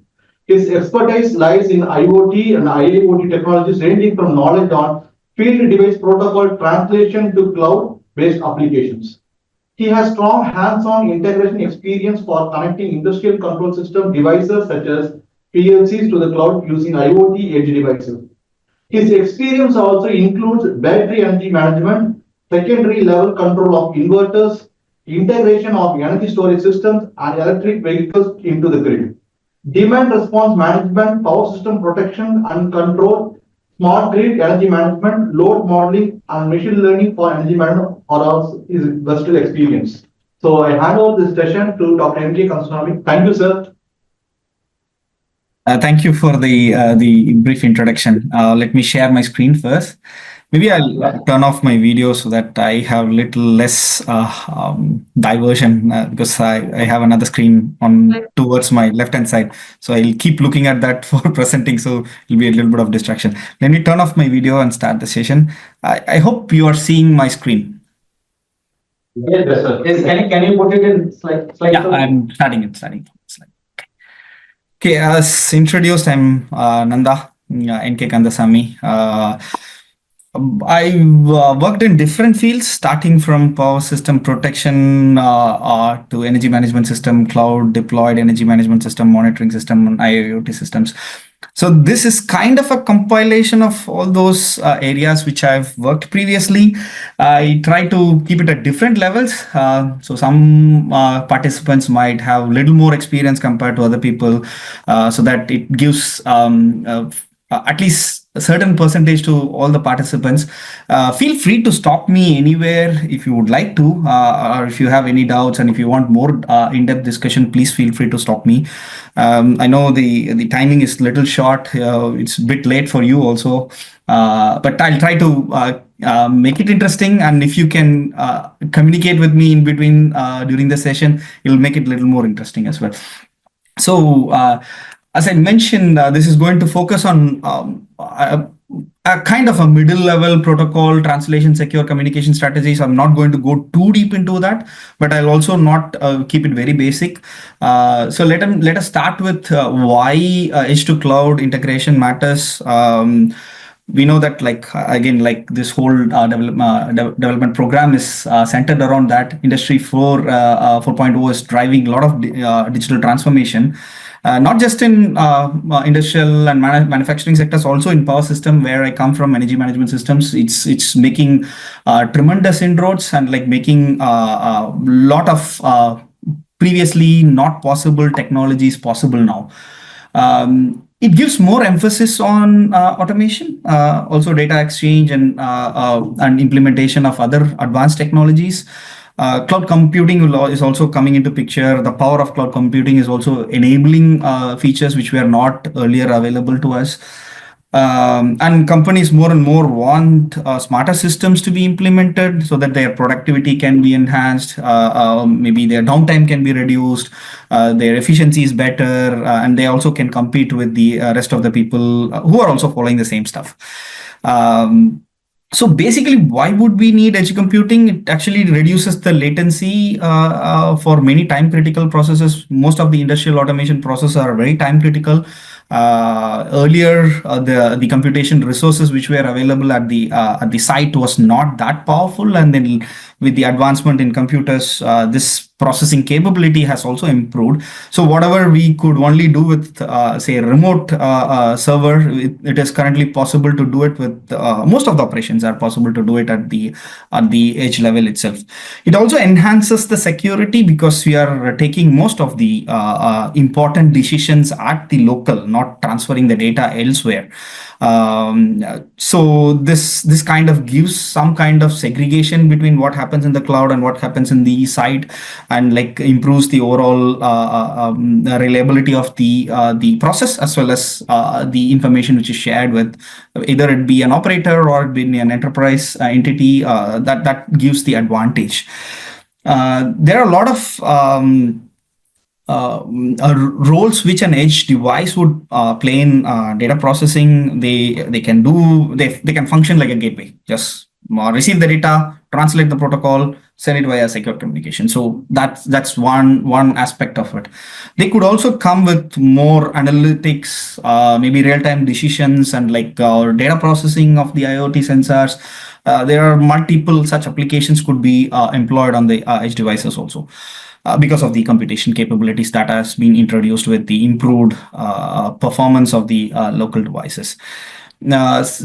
There needs to be a seamless communication between OT and IT. OT stands for operational technology and IT stands for information technology. I mean, OT is usually and traditionally controlled by devices such as PLCs, SCADAs, and sensors, HMIs, which were like, again, it's not that, it used to be not so powerful, but with more and more computation power being added to smaller chips, it is becoming, less of the integration or the overlap is becoming blur. So we could do a lot of things on the site which was earlier not possible, and like which one to implement on the cloud and which one to implement on the site is becoming like slightly kind of overlapped. Usually the IT part of it relies on data management and how would we use this data to business operation, how can we improve the business operations by turning the whole data which we have collected into useful insights. And also we can use some kind of cloud-based technologies to do trend detection, like, okay, for example, take solar PV systems deployed on different sites.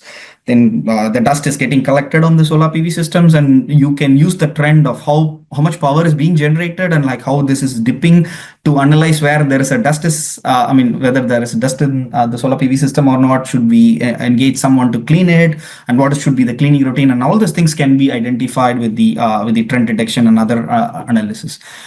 Some of the local decisions could also be taken with the edge itself. Again, we can even now deploy AI and ML models on the edge itself. Just the training needs to be done at the cloud, and the model can be transferred to the edge, and it can implement all the AI and ML algorithms for real-time actions as well.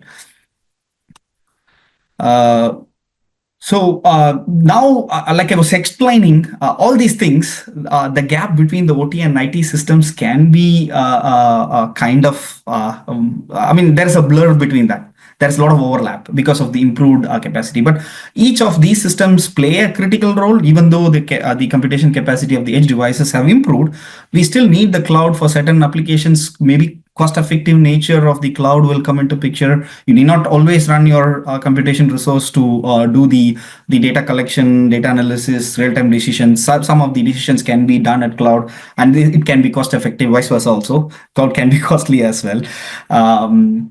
So when this is happening, when we need to send data from the edge to cloud, we need to make sure the data is secure and there is an efficient data flow. The previous speaker was speaking about the surgery which was happening remotely. Then imagine how efficient the data should be, the data flow should be, and how quickly it should be collected, processed, and then also how secure it should be. So if someone is getting into that system, it's going to be really, really serious. It's going to affect human life. So it's not just related to medical applications. It can be even for a robotic application. Imagine an operator sitting next to the robot, believing that it is going to take care of everything, and the data is not secured. It can seriously harm human beings. These are just a few examples, but again, like this can be extended to much more extensive examples as well, and many more fields as well. So again, since we are generating a lot of data, sending all the data to cloud, processing all the data in the cloud may not be efficient in terms of using the computation resources as well as in terms of cost and everything. So we need to decide what data needs to be sent and what data needs to be kind of abstracted. So all these things has to be taken in a efficient manner. And again, there is always a crossover between efficiency and the amount of data we are sending, and like the reliability of the data also. So optimization will come from different business aspect as well. The business aspect will decide the optimization process, because sometimes the cost of implementation is not so critical, because because the data which is being used is really doing a very, very critical operation, like in the case of medical equipments. The surgery is very, very critical. We are not no longer worried about the cost. We are worried about the accuracy. So optimization comes in a business as well as process based. And I mean, business and process based decisions will help you to decide whether which one to optimize, which one to maximize and minimize. And again, like we discussed previously, security is very, very critical, whether it is industrial data or any other data which is handling basic operation. You need to make sure that the data is secured so that the reliability. Also, there are a lot of regulations coming in, like there is geographical restriction where the data can be stored, and like how sensitive this data is, and all those things will come into picture. So security aspects are also very, very important when we are integrating data from the site to the cloud.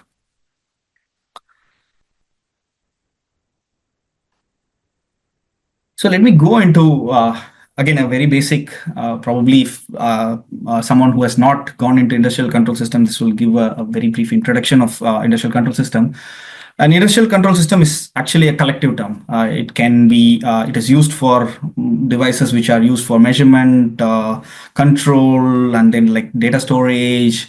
All these things put together is called as industrial control system. There will be a lot of controllers, sensors, actuators which are involved in the process. What we usually do with an industrial control system is we are doing continuous computation, collecting the data, and then sending the feedback back to the physical world, whether it is the temperature data being measured and like it is being processed and the computation is done, and then like we are taking a corrective action for the temperature whichever is changing. And if you take a power system application, if there is a change in the load, and like that load has to be reflected back to a change in the generation, it is being collected and then like processed, and then like corresponding control command is sent to the actuator, which would be a governor or something similar. So usually an industrial control system has multiple levels. So the level 0, which is the field level, are usually the measurement devices and actuators. Like in case of say power system, it will be current transformers and then circuit breakers. If you are looking at say another type of where like we are measuring the water flow and like maybe having a valve to control the water flow. So it depends on the particular physical process we are having. So we can do the measurement and do the actuation to really control the physical process in the way we want. And the next level would be the controllers. Usually this will be made up of PLCs for the obvious reason. They have been existing for a few decades and proved to be very reliable. And they collect the data from the field devices, implement certain computations and control actions which are passed back to the actuators. Then the second level, level 2, level 0, level 1, level 2 would be where we'll be looking at what is happening. So it could be the HMI of the PLC itself, or a HMI which is collective for the PLC and the other actuators and sensors.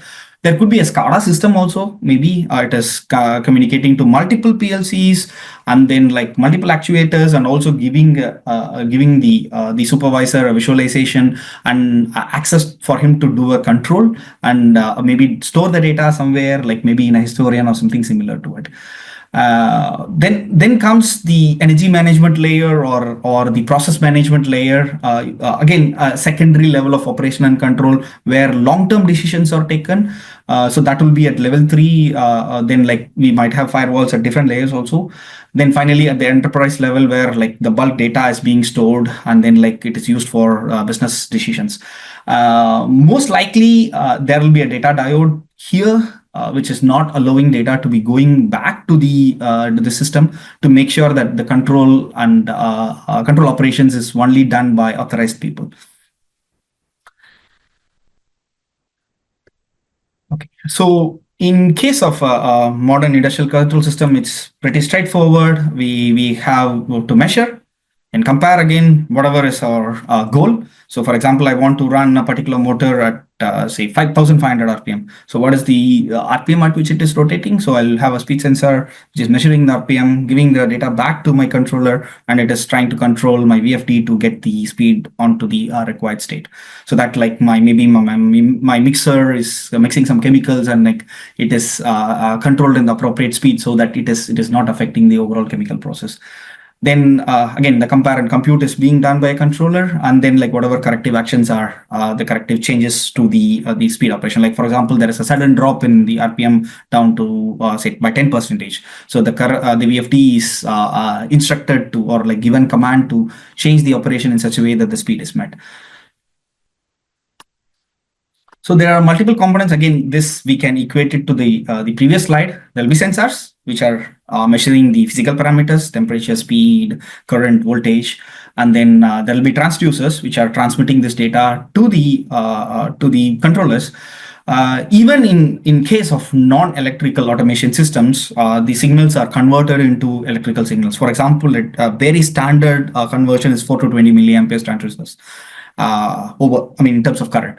The reason that current signals are not that susceptible to the noise compared to voltage signals. So the measurements, whether it is voltage, current, or temperature or speed, is converted into 4 to 20 milliampere range using a transducer, and it is transferred to the controller so that the signal noises are not picked up in the environment. So once the signals are received by the controller, the transmitter and transducers may be going hand in hand. Like if it is going to be a very long distance, then these measurements are taken and sent. Or sometimes it is like, for example, this is an analog signal, this is converted into a digital equivalent and maybe sent via a protocol. So that protocol would be our industrial protocols. Then we'll come to that later. Then the controllers get these signals, process them, and then like do whatever actions we were discussing in the previous slide. And then like once the decision is taken, of course, the actuation has to be done. So if I want to close a circuit breaker, I send the command to the circuit breaker to close. Or if I want to close a valve to stop the flow of a liquid or a fluid, then I'll close the valve and open the valve if it is required, depending on the physical process.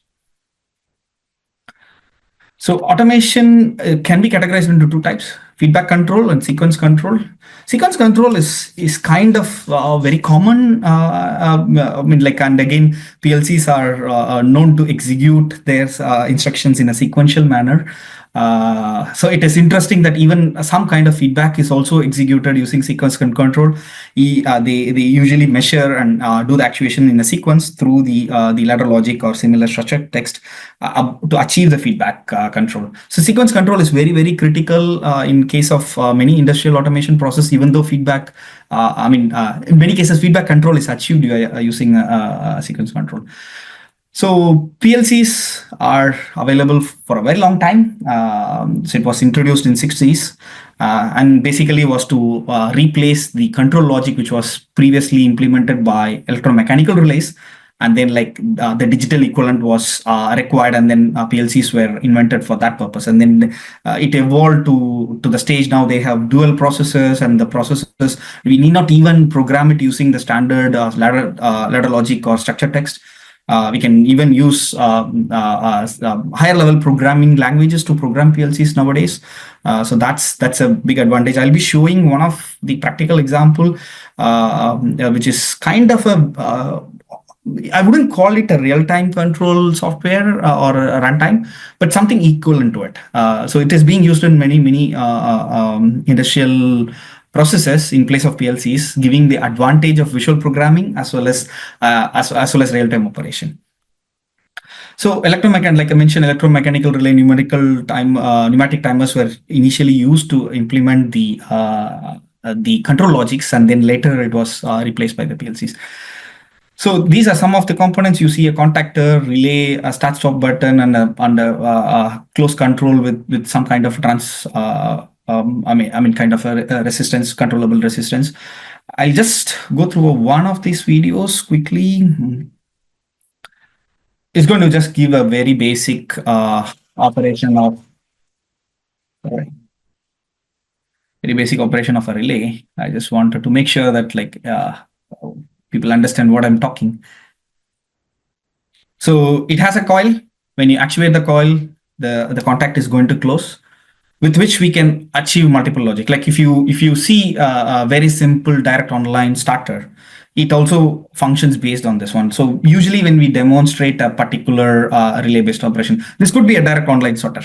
So you just have a coil, you just press the button, and then the relay gets the electromechanical part gets activated, it attracts the armature, it closes the circuit, and it kind of enables the load in the circuit. The load in the circuit could be another coil which is activating a contactor which is directly connecting the 230 volt supply to the motor.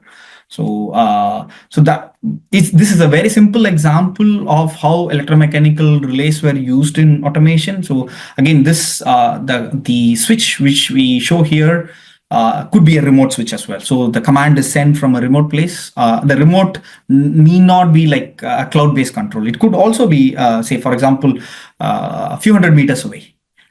It may be even it could be a local area network, and then that local area network is kind of used for controlling this also. So again, normally closed, normal open operation, depending on the application, it could be used. So yeah. Let me go back to my slides. I'll not show the other video, which is like a contactor. Usually I show it to students who would not have seen the difference between a relay and a contactor. I'll skip that part. Okay, so the next component in a modern industrial automation system is a SCADA, supervisory control and data acquisition. So like the name suggests, it is only for supervisory control and data acquisition. So we acquire data, then do a supervisory control, meaning that a human is involved. Generally, a typical general purpose computer is used for this purpose. It wouldn't take any kind of a logical decision. It will only take a supervisory decision. Like for example, I decide to close a circuit breaker for an incoming generator. The synchronization process is not done by the SCADA, but it is usually done by, say, a PLC plus a numerical relay. But the SCADA issues the command to the PLC and the numerical relay. So the supervisor does that. So a human is involved in that one. He can be very complicated software because of all the data acquisition and the UI involved and everything. There are cases where simple scripting and GUI has been used for SCADA applications. SCADA BR is an open source SCADA software which supports a lot of industrial protocols. I mean, if you are interested, you can take a look at that. It is free to install, free to use. There are some bugs, but it is good enough for many applications. Even in some of the industries, SCADA BR is used. And it gives a very good intuition of how things can be used and applied in an industrial setup. So I usually ask this question: what is the difference between a HMI and a SCADA?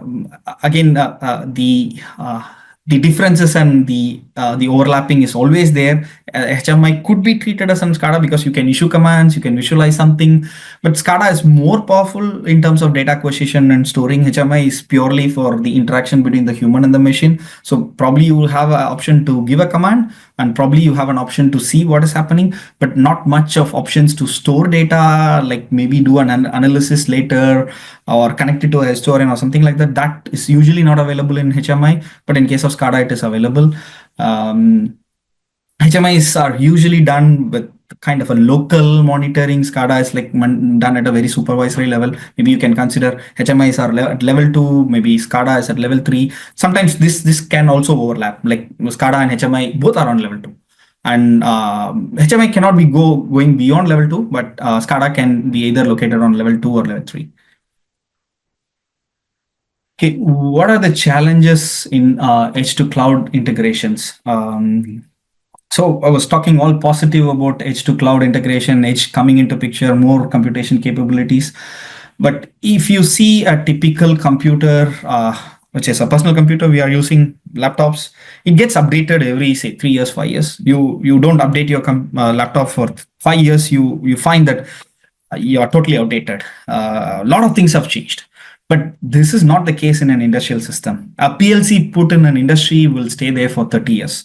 So you have not just different protocols being supported, because 30 years before, maybe OPC UA was not practically feasible with the computation capability. So everyone was relying on Modbus. So all the PLCs which were installed 30 years ago were only supporting Modbus.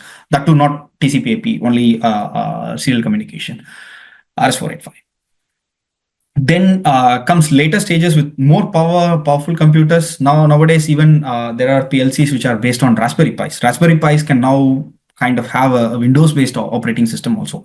So they are so powerful. So PLCs with so much computation power is coming. So you can literally implement any protocol. Again, MQTT was not widely used some time ago. So this mix of different protocols, different legacy devices, it makes it very, very challenging, because again, the expertise and everything will has to come, and then like you have to standardize as well. Modbus provides only data in terms of 16-bit, 32-bit registers, but in case of MQTT, you can have even strings to pass data. So all these things make it a challenge. If it is not impossible, but there is definitely technical difficulties involved. So we need to have gateways which will translate these protocols to whatever protocol we require, so that like these gaps can be filled. There are cases even the serial communication, RS485s, wired communication, hardwired communication, signals which are being exchanged in industrial control systems that need to be translated as well.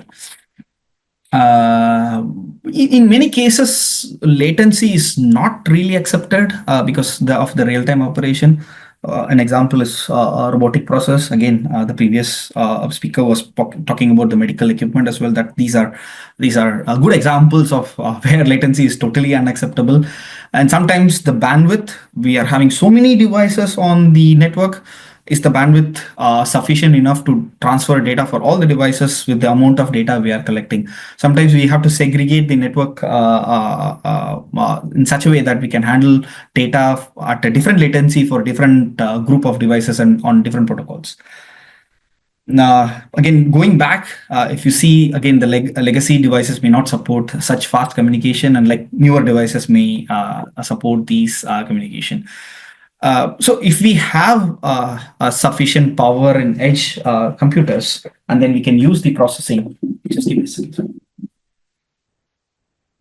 If we can give that use that processing power, we can kind of circumvent some of these difficulties and like implement whatever is required, and like have a cloud to edge integration, edge to cloud integration, so that like we can leverage whatever advantages the cloud computing systems are providing. So previously we were not sending any data anywhere. Everything was within the industry or inside the plant. So naturally, what happens? The cybersecurity risks are very, very lower. But the moment we start communicating with the cloud, when we are integrated with the rest of the world, we need to be very careful about the cybersecurity part. So there are a lot of guidelines. We can do authentications and everything, encryption. Which may not be possible in all the scenarios. Like again, legacy devices could be taken as an example. Some protocols may not inherently support the implementation of encryption or authentication. So, for example, if you take a very popular protocol, IC 61850, there is a portion called as Goose, and SV is okay with Goose, which is generic object-oriented substation events, meaning that whatever is happening inside the substation, it needs to be communicated to the other protection devices very quickly. So there is a time constraint which is put on the protocol that each and every message which is sent has to reach the other device within 2 milliseconds. So is it possible to implement typical authentication and encryption on Goose? There are efforts which are being taken, but previously it was impossible because we have to process all these data, not just for encrypting, also for decrypting, and take the decision and execute the actuation also. So, so there are difficulties in implementing authentication and encryption, and also like there is advantage, there is a necessity also because we are now transferring the data outside of the plant. So if we are not transferring each and every data which is coming to the edge device, we are only abstracting or like aggregating data and sending to the cloud, or like aggregating not in the sense of doing an average of the data, but we are aggregating for time, for example. So I collect data for 30 minutes and then send the data to the cloud. So that is possible, so that we can reduce the bandwidth which is required. But in this case, we need to make sure that there is the data which is on the cloud and on the edge are synchronized, and then like there is a consistency between the data which is there in the cloud and the edge also.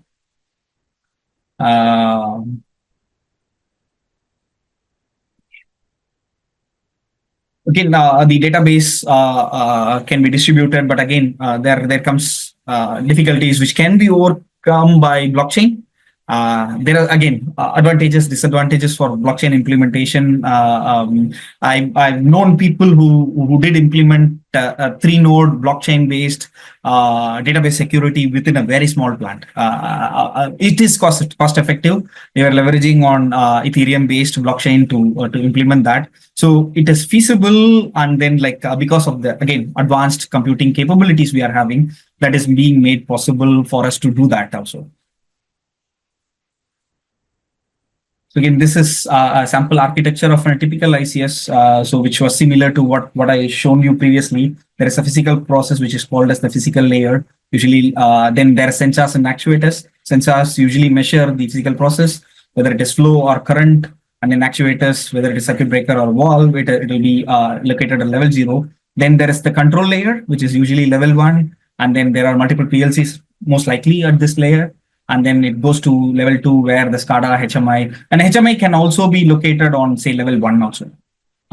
So the SCADA can also go to the higher level, level 3, but the corporate level, corporate network might be located at level 4. So all the switches in between might be implementing certain type of firewalls, so to make sure that the data rules are followed. And in some cases, we even use data diets to make sure that the data control commands are not coming from outside. This is what I was explaining. Okay, let's go to an again a very small introduction of what an IoT device is. IoT, the definition for IoT device is quite wide. It could start from a very small, say, for example, a camera which is located in your home for security purpose, and it can go up to really an edge device which is doing multiple processing of say in an industrial plant, looking at the inaccuracies or like manufacturing deficiencies in a particular plant. So it can go at it can be at different level. And the advantage is again they can be embedded into other devices. We can bring in machine learning algorithm models which has been trained outside, and we can implement that on the IoT devices, and we can communicate to the cloud. So some of the typical examples, like the previous speaker was mentioning, autonomous driving and smart manufacturing, where we can identify manufacturing defects and everything, medical equipment, and like I mentioned, home automation as well. Like a very simple control from your mobile phone to your aircon in the home is an example of automation which is achieved through IoT, an IoT device. So if we look at the penetration of IoT devices, you can see that this is the split. Predominant being in the consumer, again, like communications are the predominant layer, but if you see next to it, consumer electronics is one of the area where heavy penetration has occurred. Then if you compare the next one, it is commercial and industrial. So the growth in the different industries, you see that the medical industry and the commercial and industrial space is growing at a very fast pace.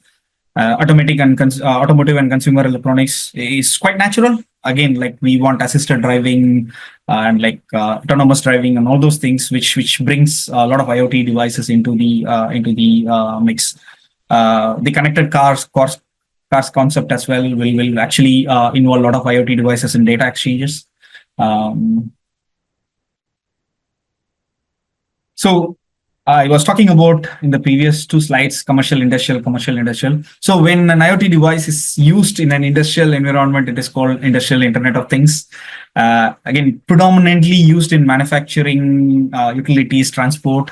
Again, like any typical automation system, it uses sensors, automation, actuators to efficiently control a process and make it more reliable. In many cases, using IIoT devices can help us reduce the cost. It may not be true in all the cases, so that's the reason I put it can be vice versa also. Sometimes having an industrial IoT device could be very expensive, but in many cases it can reduce a lot of cost for us. For example, if we are having a very simple control endpoint, which needs to be collecting data, sending data, and also needs to have some kind of visualization and also intelligence at a remote place. Earlier, to implement this with PLC would cost you like few $1,000s. But with the advancement in the industrial IoT space, this can be done with few $100s.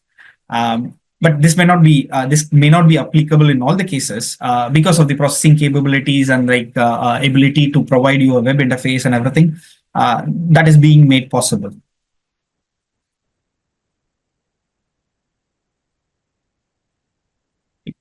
So maybe we can move to the protocols translation strategies. Any doubts until this point? Like maybe I'll stop for a bit if you have any questions. Is it okay, the pace?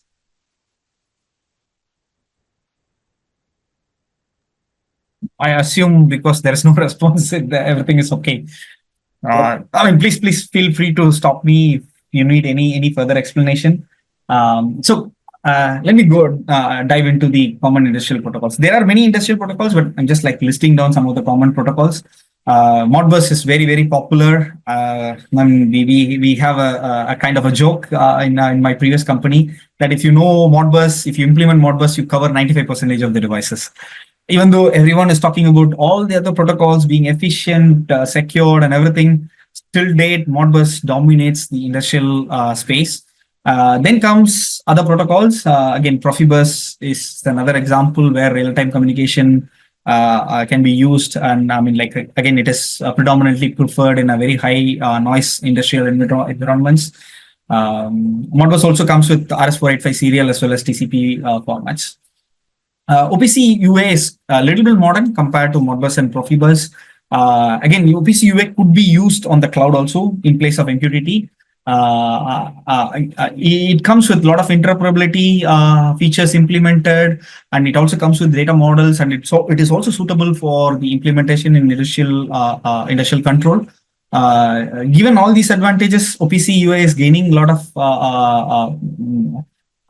advantages as well as a lot of significance in case of industrial control implementations. And another protocol which is again, you might hear it very often if you are in IoT space, MQTT or maybe HTTP, HTTPS. MQTT is very popular. MQTT is very light. It's 1/10 of what an HTTP would do. So because of this nature, this allows us to have data communicated in a very efficient way. And also it can be secured with different type of security mechanism. And also it follows a publish and subscribe model, meaning that there is a broker which is sitting on the cloud, and then the client which wants to send the data will publish it in a particular topic, and then the client which wants to receive the data will subscribe to it. The client which wants to send the data might be the sensor, and the client which wants to receive the data might be the controller which is implementing the control functionalities. We'll see a simple example with the application for MQTT and Modbus in the later slides. Again, like we saw on the previous couple of slides, and like we have been seeing this protocol gateways. The legacy protocols and then the disadvantages of those things. Maybe they are serial, they are not compatible with what the cloud platform is allowing us to do. So to bridging all these things, we need protocol gateways, not just this one. There might be necessity for kind of establishing a standard. For example, if you go to say US, California, where renewable energy penetration is increasing, EV penetration is increasing, they're coming up with a protocol called as 2030.5. So 2030.5 is specifically designed for DER control and operation. So what happens is that all the devices which have been being installed in the previous years were following different protocols, and they were like forming different groups also. Like for example, EVs follow protocol like called OCPP, and then like DRs, maybe they are following say DNP3 in case of US and IC104 in case of Europe. So there needs to be a bridge which is happening. So all the devices, like for example, the edge devices which is on these smart inverters are functioning on DNP3. So now this needs to be converted into 2030.5 standard. So for that also, we might need protocol gateways, which will translate from one protocol to the other protocol so that we can seamlessly integrate different devices from different groups, from different manufacturers into the same system. Again, like I was mentioning, like it could be also an RTU, a serial data communication. Also, it could be an hardwired communication. Also, gateways play a critical role in transferring this data to, or transforming this data to a protocol that is widely accepted by cloud devices or cloud service providers. Usually, it is MQTT or HTTP, MQTTS or HTTPS in the secured format. So what would be the difference between a protocol gateway and the edge device? Is that edge device protocol gateways would only translate one protocol to other protocol. Is just like a language translator. But in case of edge devices, it can perform some kind of data processing also. I was talking about aggregation, not necessarily an aggregation in terms of value. It can be an aggregation in terms of time also. We accumulate data for 30 minutes, every 1 minute at a time. And then we have 30 data points, and we push all the data together to the cloud at one instant. So the connectivity to the cloud is also minimized, and we are efficiently sending the data. So this will improve the bandwidth requirements and everything.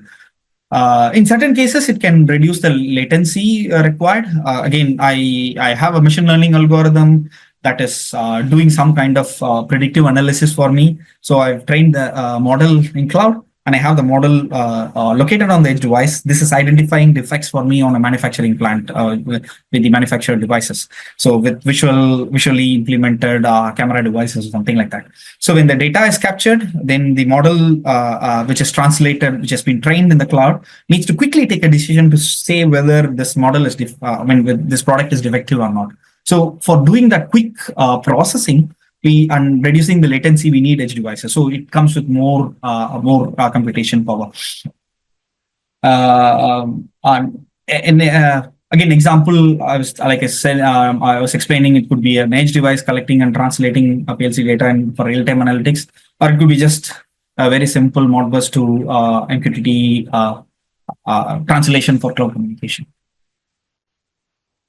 Okay, I would like to go with a very simple practical example where we can collect Modbus data and then like translate to an MQTT data and send it to cloud for cloud visualization and analytics. I would like to use a tool called as Node-RED. I'm not sure how many of you have heard about it. It is similar to what it's a different breed of software. It's open source as well, was initially developed by IBM. Something similar to ThinkSpeak. I was listening to the questions raised by one of the participants. If you are interested in similar data transfer, data utilization, and want an open source implementation, Node-RED could be one potential candidate. And the programming done in Node-RED is majority is visual flow-based programming, but there is certain little bit of scripting is also involved. If you do combine scripting with the visual programming aspects of Node-RED, then probably you can have a better, better reach or better utilization of the software. But you can still do without having to do programming also. So with let me go to the implementation now.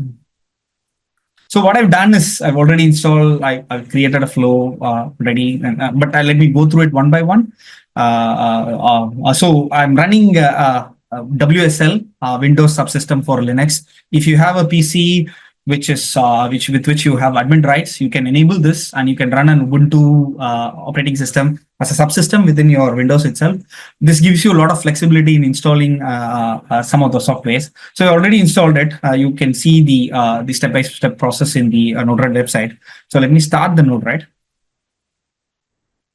So once I start the Node-RED, what it will do is it will make the editor as well as the dashboard available, say on a particular IP address. So I can go to my browser. And then open that particular IP address and port number for accessing. Let me bring it here. So this is the location at which the flows are available. So when you install it first time, it will give you a lot of information on what are the features and everything. You can see that it is very lateral logic type. There's a lot of flow involved. So what I did is I set up a Modbus server. Ideally, this server would be some kind of sensor or some kind of a sensor plus a small controller, which is used for data acquisition. So what I did is I created this on all the port numbers. You can specify your IP address, and the port number is usually 502, 10502 and similar. You can choose any port number you want. I created 4 types of registers: coils, holding register, inputs, and discretes. Again, Modbus has this definition. I may not go into it deep, but if you have, if you want to know, do let me know. I'll briefly explain about it. I'm going to use the holding register because which is going to carry a value. So I've created 100 of each already. So this is running. So now currently, if you see, let me enable. So this is a debug button which you can have. You can connect to multiple terminals and see what is happening before even you can implement an algorithm. So let me do all nodes. So maybe select nodes. So like this, you can choose which debug you want to see. So let me see the debug 2 first. I want to insert, say, value 10.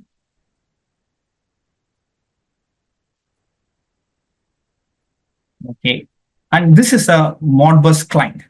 So the Modbus client or a master is going to either it is going to read or write. So the unit ID is again coming from the serial communication aspect of Modbus, which is we can have a unit ID between 1 to 256 because that is what was previously supported. Then TCP/IP came. So I'm changing it at address 1 instead of that. Let me change it to address 2. So at address 2, we have created 100 registers. So address 2, I'm changing the value by say some number. So address 2, I'm going to set the register value instead of 10. Let me put it as 20.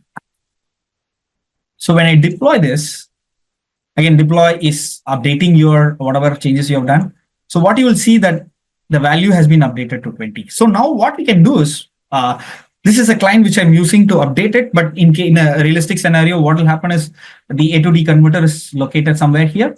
The A to D converter is feeding this information into the Modbus register, and you can just read. So I have another client, which is the typical master, which we are going to use it to read. This could be a PLC, it could be a SCADA, it could be an EMS, IoT device, which is going to read the register. So I'm reading from address 0, 10 quantities. And then I'm going to have a pull rate of 10 seconds. So every 10 seconds, I'm going to read all, 10 registers. So let me go there. And then I'm going to change the selected nodes to debug 1, 2. So when I try to read, I can initiate it also myself. There is a trigger button here. So you can see that the value is updated to 20. The reason it is updated 0, 1, 2. We were updating the register number 2. So 0th register is also. So what we can do is we are updating this one. We can process this data and convert it into a data which is more human readable and send it to a cloud system. So instead of using a cloud-based MQTT broker, what I'm doing is I'm using a local broker. So you can again install this local broker from it's called ADES broker. You can install it from the palettes itself. So this will allow the exchange of data between 2 clients. So one client is something which is publishing the data. So that is your sensor or something equivalent to the sensor. And the other one is receiving the data. And here I'm not connected to anything. And this might be a cloud system or it could be a PLC, which will further use it to say, again, do a control action. So in this case, what I'm doing is for MQTT, there needs to be a topic on which you can publish and subscribe. So all the clients who wants to listen to the data which is coming from this particular sensor will subscribe to this data. Again, there can be control for security that can be implemented as well. Again, I won't go too deep into it. There is possibility for you to set security features also. So all these setups, how to set up this one and everything is possible. Again, there is a step-by-step instruction on the node itself. You can follow to do it. What I've done is I've set up a MQTT broker on 1883, and I'm going to have a client which is going to publish the data to that on a topic called as factory/sensor. So now I'm going to enable, say, for example, the debug tree. So what you are currently seeing 000. The reason being I've subscribed to that and the data is coming. But in this case, when I write a very small script, so that's the reason I told that we need to write some scripts.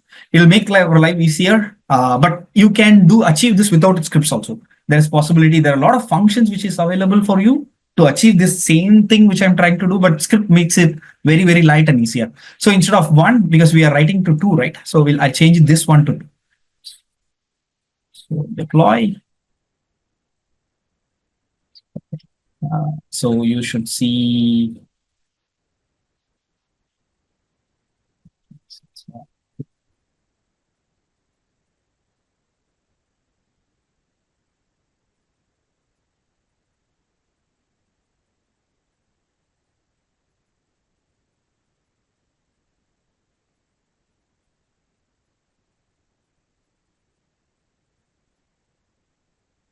okay, because I restarted, the previous setting was not happening.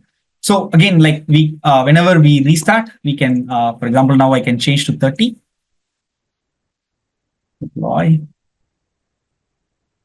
So ideally, this would be coming continuously from some kind of A to D converter and then feeding it into the to the register and everything. So let me read it myself so you can see that 30 is being updated. So you can see that it is more human readable. But actually, if you see the Modbus data, it will be more like a buffer. It is a 16-bit, 32-bit kind of a register, which is not readily usable. So the same tool can also be used to display also. Like for example, I can have a text display. I can create a new data group, create one. All these things are kind of explained in the Node-RED website. So you need to create something. Go to big collapse. This is not very critical. Just I'm going to show you how this can be displayed. Okay, message.payload. Okay, done.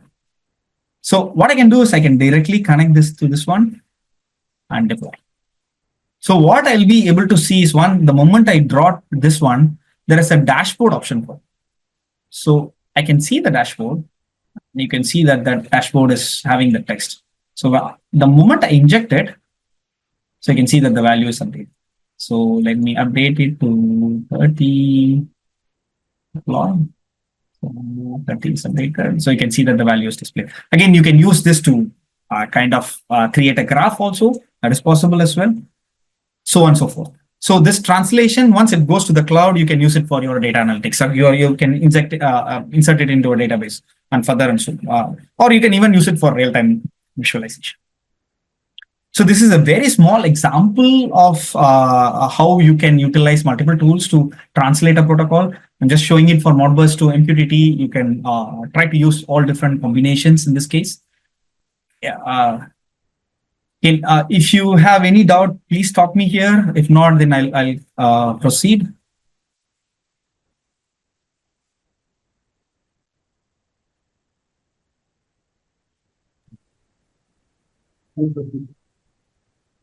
Sir, you can proceed, sir. Sorry, I didn't hear you. Sorry. Sir, you can proceed, sir. Yeah, please. Yeah, please continue. Yeah. Sir, no queries, sir. No questions. Okay. Okay, I continue. Proceed, sir.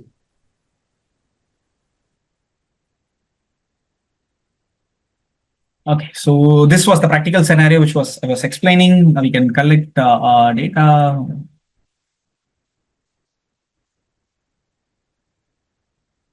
Am I muted?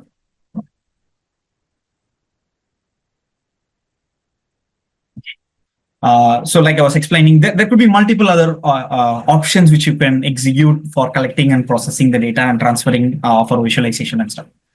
Again, in the same setup, Sorry to interrupt, sir. yeah, go ahead. Go ahead. Yeah, Sorry to interrupt, sir. Maybe please.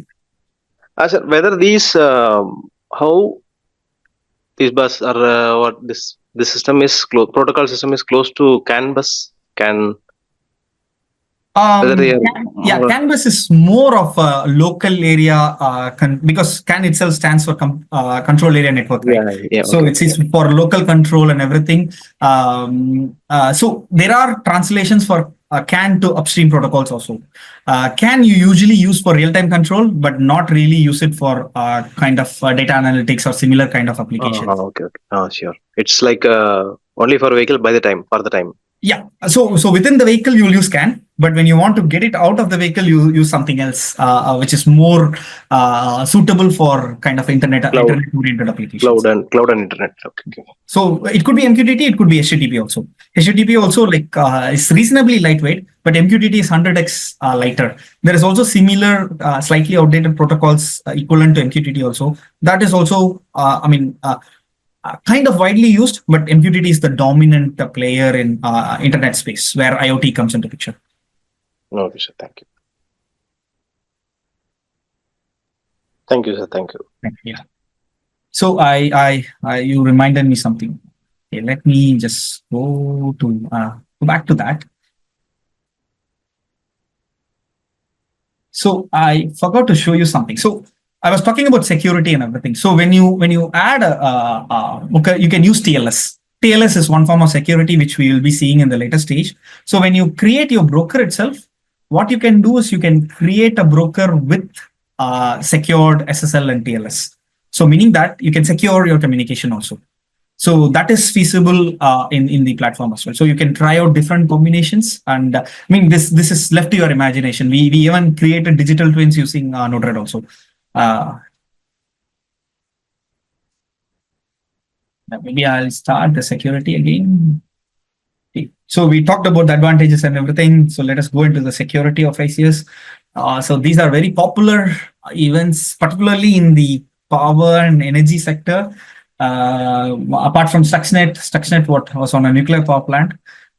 So these are very, very popular for different reasons. For example, Black Energy was an attack on the Ukrainian power system, probably by Russian state-funded groups. What they did was they got into the substation system via email phishing. They entered the back door, and then they installed their malware. The malware it was showing the circuit breaker status was closed, and then it was showing all the measurements as normal when it opened the circuit breaker. So it was a very cold winter. What has happened is it's a very cold winter, and you naturally have in Ukraine, right? It's very, very cold. People cannot survive without heater. It's not like a summer in India where we can if you have an aircon, it's good, but if you don't, there is no survivability related issues. But Ukraine is different. So, and what they additionally did was all the telephones were IP based. So they did a denial of service attack on the phones also. So no one could call them and tell them that power is not available.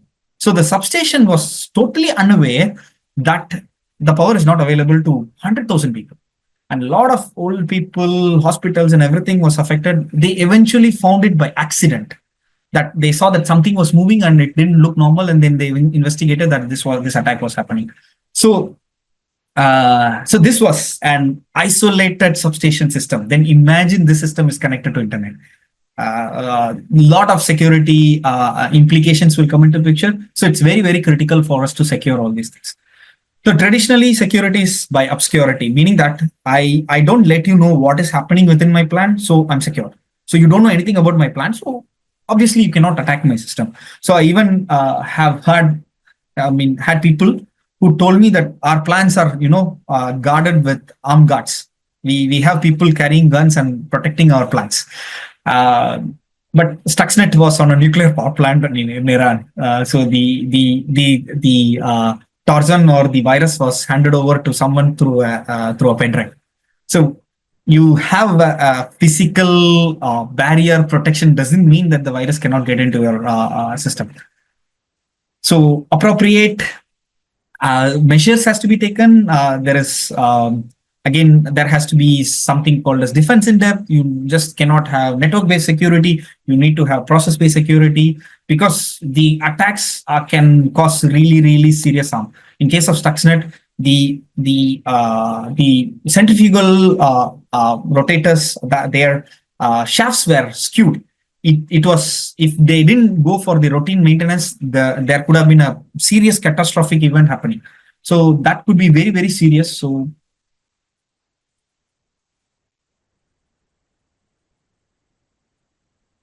it could be very serious. So we need to take corrective actions. Defense in depth has to be implemented, and then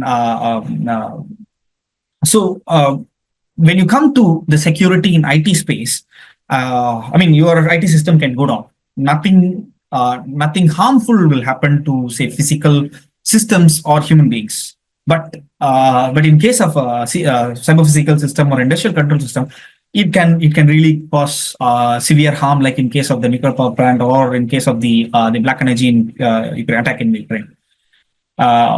So observability and controllability is not very critical in IT, but which is very serious in OT systems. And running a security test on an IT, say a laptop or a similar equivalent system, even a server, is not going to cause any operational issues. It is acceptable. Your internet connectivity is not available. Your SharePoint is not available for certain time. That's completely acceptable, but it is not acceptable in an OT system, because it's related to operational continuance. There are cases where they have shadow systems where they implement the patches and then bring it online. So that is that critical even for energy management systems, let alone other critical industrial control processes. Similarly, the testing environments which are available for OT is not that developed. So there are a lot of proposals for using digital twins with different scale of fidelity, meaning the detailness into the implementation. There are a lot of proposals. In my working group has also done a few digital twins for different applications. So security testing could be done on such kind of implementations to actually enable evaluating security features before deploying, because it's very critical that we make sure that the operation is not affected. So in case of an IT-OT integration, this is the layer where the interaction of IT and OT happens. Most likely the SCADA to the corporate network integration. Now, earlier, the segregation was completely feasible. Now you cannot live without it, because there is necessity in terms of business operation, business functioning, and improving the reliability and improving the efficiency and everything. The integration is essential. There is also necessity for distributed control over wide area networks, and it's very common in energy systems, also common in other systems as well. So when we are having distributed control, communication is very critical, and we need to secure the communication also. Again, this is where OT-IT integration is impossible to avoid. So I briefly talked about the encryption, decryption, authentication, and everything. Then people from IT background might just come and ask, why don't we just encrypt and decrypt the messages to ensure highest security? I mean, 99.99% of the issues might be eliminated by just encrypting and decrypting. Most of the cybersecurity threats are because of human activities rather than the security mishaps. The standard operating procedures are not followed. So encrypting and decrypting is going to give you the highest security. Even though they themselves have some certain limitations, but it can improve the security. But I was citing an example of Goose. 2 milliseconds is the time allowed for a communication round trip to happen from the event happening to the action, to be received by the controller. So encryption and decryption algorithms are computationally intensive. So all the devices in the industrial control system may not be equipped with such computation capabilities, even though they are powerful. And it may not be efficient also to implement encryption and decryption at every layer. Again, time criticalness in certain application, you have to take this action within 2 milliseconds, trip the corresponding breaker if necessary. So all these things has to happen very, very quickly. So in case of Boost, there's multicast operation, multiple publish to make sure that the message is reached so that the time criticalness is followed. There, the security is not at all of consideration. Operation is of importance there. Again, I touched upon this. ICS devices will stay in the plant for a very, very long time, 20 years, 30 years. Even like when I first started my industrial career in L&T, we were proposing to change from electromechanical relays to numerical relays, IEDs, intelligent electronic devices. There was a lot of resistance from industry. The one easy answer from them was, it's working for decades. Why would I want to change this? But not realizing what was happening. But there were other events which happened, which relate, which eventually forced people to move towards more digitalized substation. But this happened in multiple other industries as well. Again, backdoors, insiders, constraints in patching a live system, all these things which touched upon. Backdoors, insiders are the biggest threat, like the thumb drive, like the phishing email, like a disgruntled employee who doesn't like the organization any longer because of lack of increment or something like that, or like maybe his superior was not very nice to him. So such kind of threats are also always there. So just encrypting and decrypting is kind of no use when an insider has already plugged in a malware which is sitting on the SCADA system and sending the commands. Then we have to ask this question: can ICS remain isolated in the next decade? I think it is close to. It's very, very difficult. If it is remaining isolated, then probably it will lose on all the advanced technologies which are coming in the other side, in the cloud side and IT side, and to leverage on it. Because now imagine like the capability of AI and ML algorithms, they can identify faces, they can identify a lot of stuff. I mean, like predict which is going to happen, like kind of even for predictive maintenance and everything. Connecting ICS to cloud-based analytics as well as providing edge-based analytics is very, very critical for us to improve the efficiency of industrial control systems. But again, it's subjective. We can again there will be always two sides to it, and there will be people always on either side. Again, like I was mentioning, the computation limitations might be forcing us to reduce the complexity of the algorithms which we are implementing. So one important question when we are talking about cybersecurity, security, or cyber attacks is that it's rather how than when. So it is eventually going to happen sometime in the future. We should be prepared for how it is going to happen. What is the SOP to recover from it, rather than saying that it is never going to happen. So we again TSL, SSL. I'll not talk about too detailed into it. Again, TLS is the transport layer security, where you use public-private keys, and there will be a CA certificate. The certificate authority will provide you a kind of a root certificate, which is used to validate whether the correct entity is connecting to talk to you. Correct entity is talking to the appropriate people. Like for example, the broker should ensure that the clients who are subscribed, to publish and and kind of collect the data are legitimate. So with the root certificate, that can be identified, and like when the data is being transferred, it is encrypted, and then it needs to be decrypted with the private key at the client side. So this ensures reasonable amount of security. So I was showing you MQTT, but without security, it is not ideal when you are implementing it in a cloud environment. You're supposed to implement it with security. Even HTTP, if you saw that I was opening the Node-RED without security. It was just HTTP 127.0.0.1/ some port. So it's not ideal because security is not username password. Username password would come under authentication. TLS would do your authentication also before even you enter the username and password. Username and password can be an authentication, also can be used for access control also.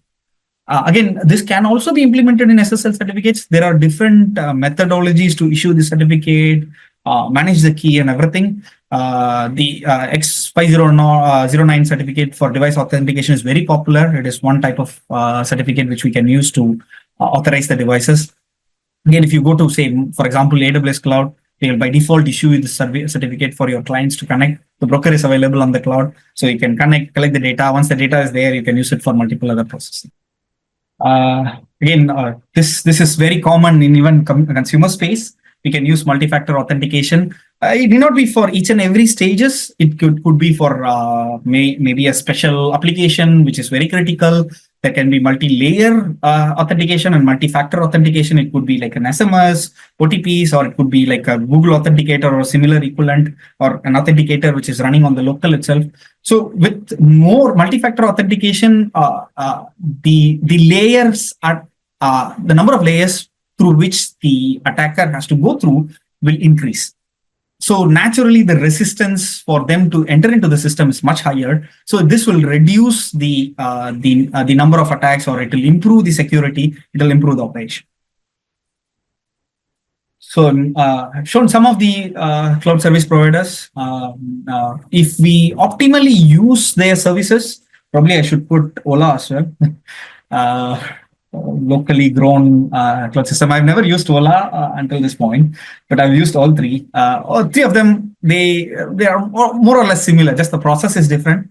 They give you enormous connectivity options. The connectivity is very, very cheap. And if you use their event-driven kind of algorithmic application, you can even run a piece of code whenever it is required. You need not have a dedicated instance running. Even your machine learning algorithms, when you do the model and like deploy a kind of a serverless instance, so you just invoke the instance and to do a prediction. So which will reduce your operation cost drastically. Similarly, for the MQTT related data transfer and data storage and similar activities as well. But it has to be optimally used. If you are unaware of how to use it, it can end up costing you a lot.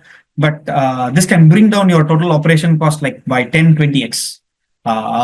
Just like on-prem based system, if it is just transferred to the cloud and like we are using all these like event-driven kind of applications to create and process the data and like take decisions, it can tremendously reduce your cost. Like it's very, very cheap. You can take a look at either Lambda or like maybe your the serverless MI application in AWS. All these things can show you how cheap it is to actually run your algorithms, which are meant to be run not very real time on the cloud, and reduce your overall operation cost. Like I was saying, like you should evaluate the cost based on the number of devices, on how much processing you would be requiring, and like estimate and like probably try out with their all their free services to make sure that the cost which you are incurring is within your acceptable range. Whenever you subscribe to AWS, you get 1 year of free services. Like for example, there is one instance called as T2 Micro, which is free for 1 year. So you can run very simple applications there. Like Node-RED can be run there. You can put in and then like you can create a visualization out of it. Or you can run any similar applications over there. And you have to look for the compliance also, what standards you need to follow, whether it is in line with your business activities, and everything needs to be ensured as well. I would say the scalability is very, very high in case of cloud integration, where we have an edge and cloud connected together. The number of devices can be scaled in a fraction of, fraction of the time which is required for you to scale it with the on-prem system. Like for example, if you want to change from 100 devices connected to your broker to say 10,000 devices, on-prem it will be a very, very difficult task. But in case of cloud services, you can do it within a day. The scaling up is very, very easy to do, and like you can leverage on that scaling capabilities to improve your overall revenue as well. Okay, some of the CPS components are shown here. It is similar to an ICS elements. There is a physical layer. There is a sorry. Sorry. So there is a CPS, physical layer, and there is a controller layer, and then sensors and other items are there. So the ones which are above.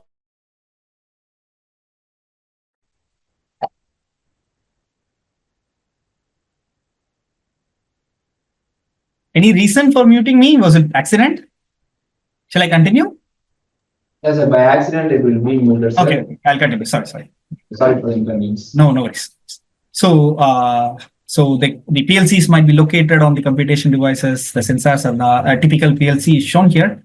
It's from Vago. You can see it provides multiple features. You can see that there is a web-based management also. So nowadays PLC are also coming with web-based management. You can run in with something called as Codices. There are other runtimes as well. It supports multiple standard programming languages, which are IEC 61131 compliant. So if you take an equivalent, so some of the Raspberry Pis are also, the processor wise, it's equivalent to the Vago PLCs.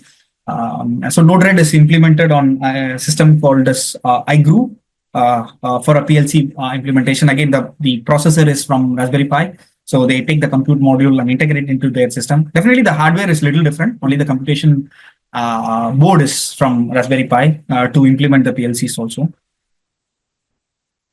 So some of the attack points, it could be on sensors, it could be on the communication between the sensors and the computation device, or it's from the computation device to the actuator and so on.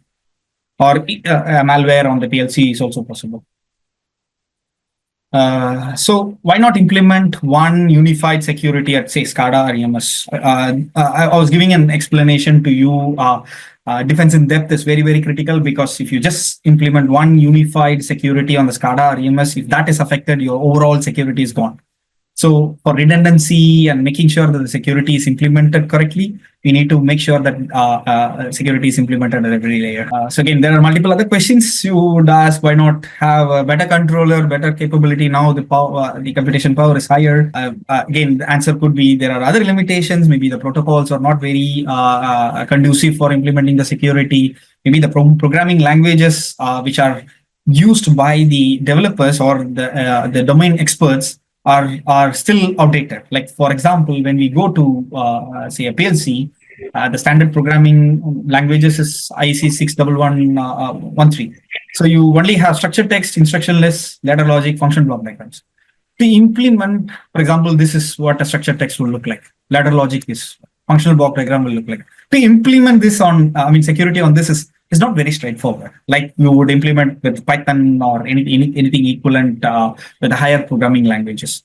So these are the challenges for which we need to implement some kind of resilient control as well. So when, say, for example, the sensor measurement to the controller is affected, we can have an attack resilient model, but if the actuator, the link to the actuator itself is affected, probably we can do very little about it. Probably we can have a protection mechanism which is avoiding such kind of actuations. So there are many such scenarios, many such applications with which you can study the necessity for a TLS or SSL. Okay, I'll slightly skip this one. Okay, I want to just show the curves of the researcher or engineer or the one. So this was traditionally substation. This is a wide area network, but look at the smart energy system now. It's now very, very complicated. Involvement of non-trained people coming into picture, and then like different entities being followed. So to implement security here, and this keeps evolving. So the adjustment needs to be taken continuously. So more and more such implementations will come into picture. Even if we don't understand it completely, we might have to take actions to implement them at least by SOP way, so that those security features are at least implemented to a reasonable extent. Some of the future trends, so AI-driven analytics are coming into picture, which will help us to improve our overall efficiency and like maybe do predictive maintenance, anomaly detection, and like improve our business process, maybe optimize our process within the plant itself. So there are many such analytics, which I mean, many such applications which are coming for the AI-driven analytics. And again, the wide availability and democratization of the models are making it much more available to the common public. Blockchain-based secure transaction is also very, I mean, evolving technology which can be applied for industrial applications. Like I mentioned, I've seen people implement blockchain-based database security within a very small plant with very little resources. So that is also evolving a lot, and like a lot of new blockchain technologies are coming into picture, which is very much feasible, making it feasible for employing in manufacturing industry and other equivalent places. 5G is making the connectivity much faster than like the previous cases. So real-time data transfer and use of data, and it is supporting a lot of IoT devices. Like again, like the previous speaker was beautifully explaining how an operation was conducted from Chennai to Coimbatore. That's a wonderful example of fast data connectivity and what it can help us achieve. So we need not be physically present everywhere to enjoy the advantages of what all these advanced technologies are providing us. Okay, I'll end this presentation with this slide. I'm happy to answer any questions now, later. Feel free to reach out to me. Yeah. Thank you, sir. So thank you for your wonderful session, sir. Yeah. Thank you so much for the opportunity. Yes, sir. Sir, participants have any queries? Just ask to sir. You can unmute yourself and ask the question, sir. Participant, any queries? So participant, kindly unmute yourself and ask the queries. So no queries, you can ask. Sir, thank you, sir. Yeah. Thank you so much. Thank you, sir. We conclude our session, sir. Thank you, sir. To Mr. Arjun Perinayan, sir, to give a vote of thanks.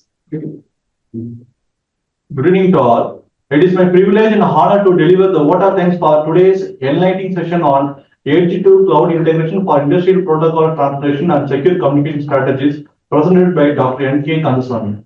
On behalf of Sri Manakalavana Engineering College and everyone present here, I would like to extend our heartfelt gratitude for sharing your expertise with us.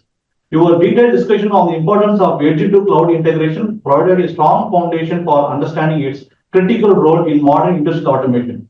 Especially your insights on the challenges in the Edge to Cloud integration helped us understand the complexities in integrations. The practical examples you shared on industrial devices used in specific industries helped us visualize the real-world applications of these technologies. Your explanation on role of protocol gateways and AT devices is enabling seamless communication between legacy systems and modern cloud environment was valuable.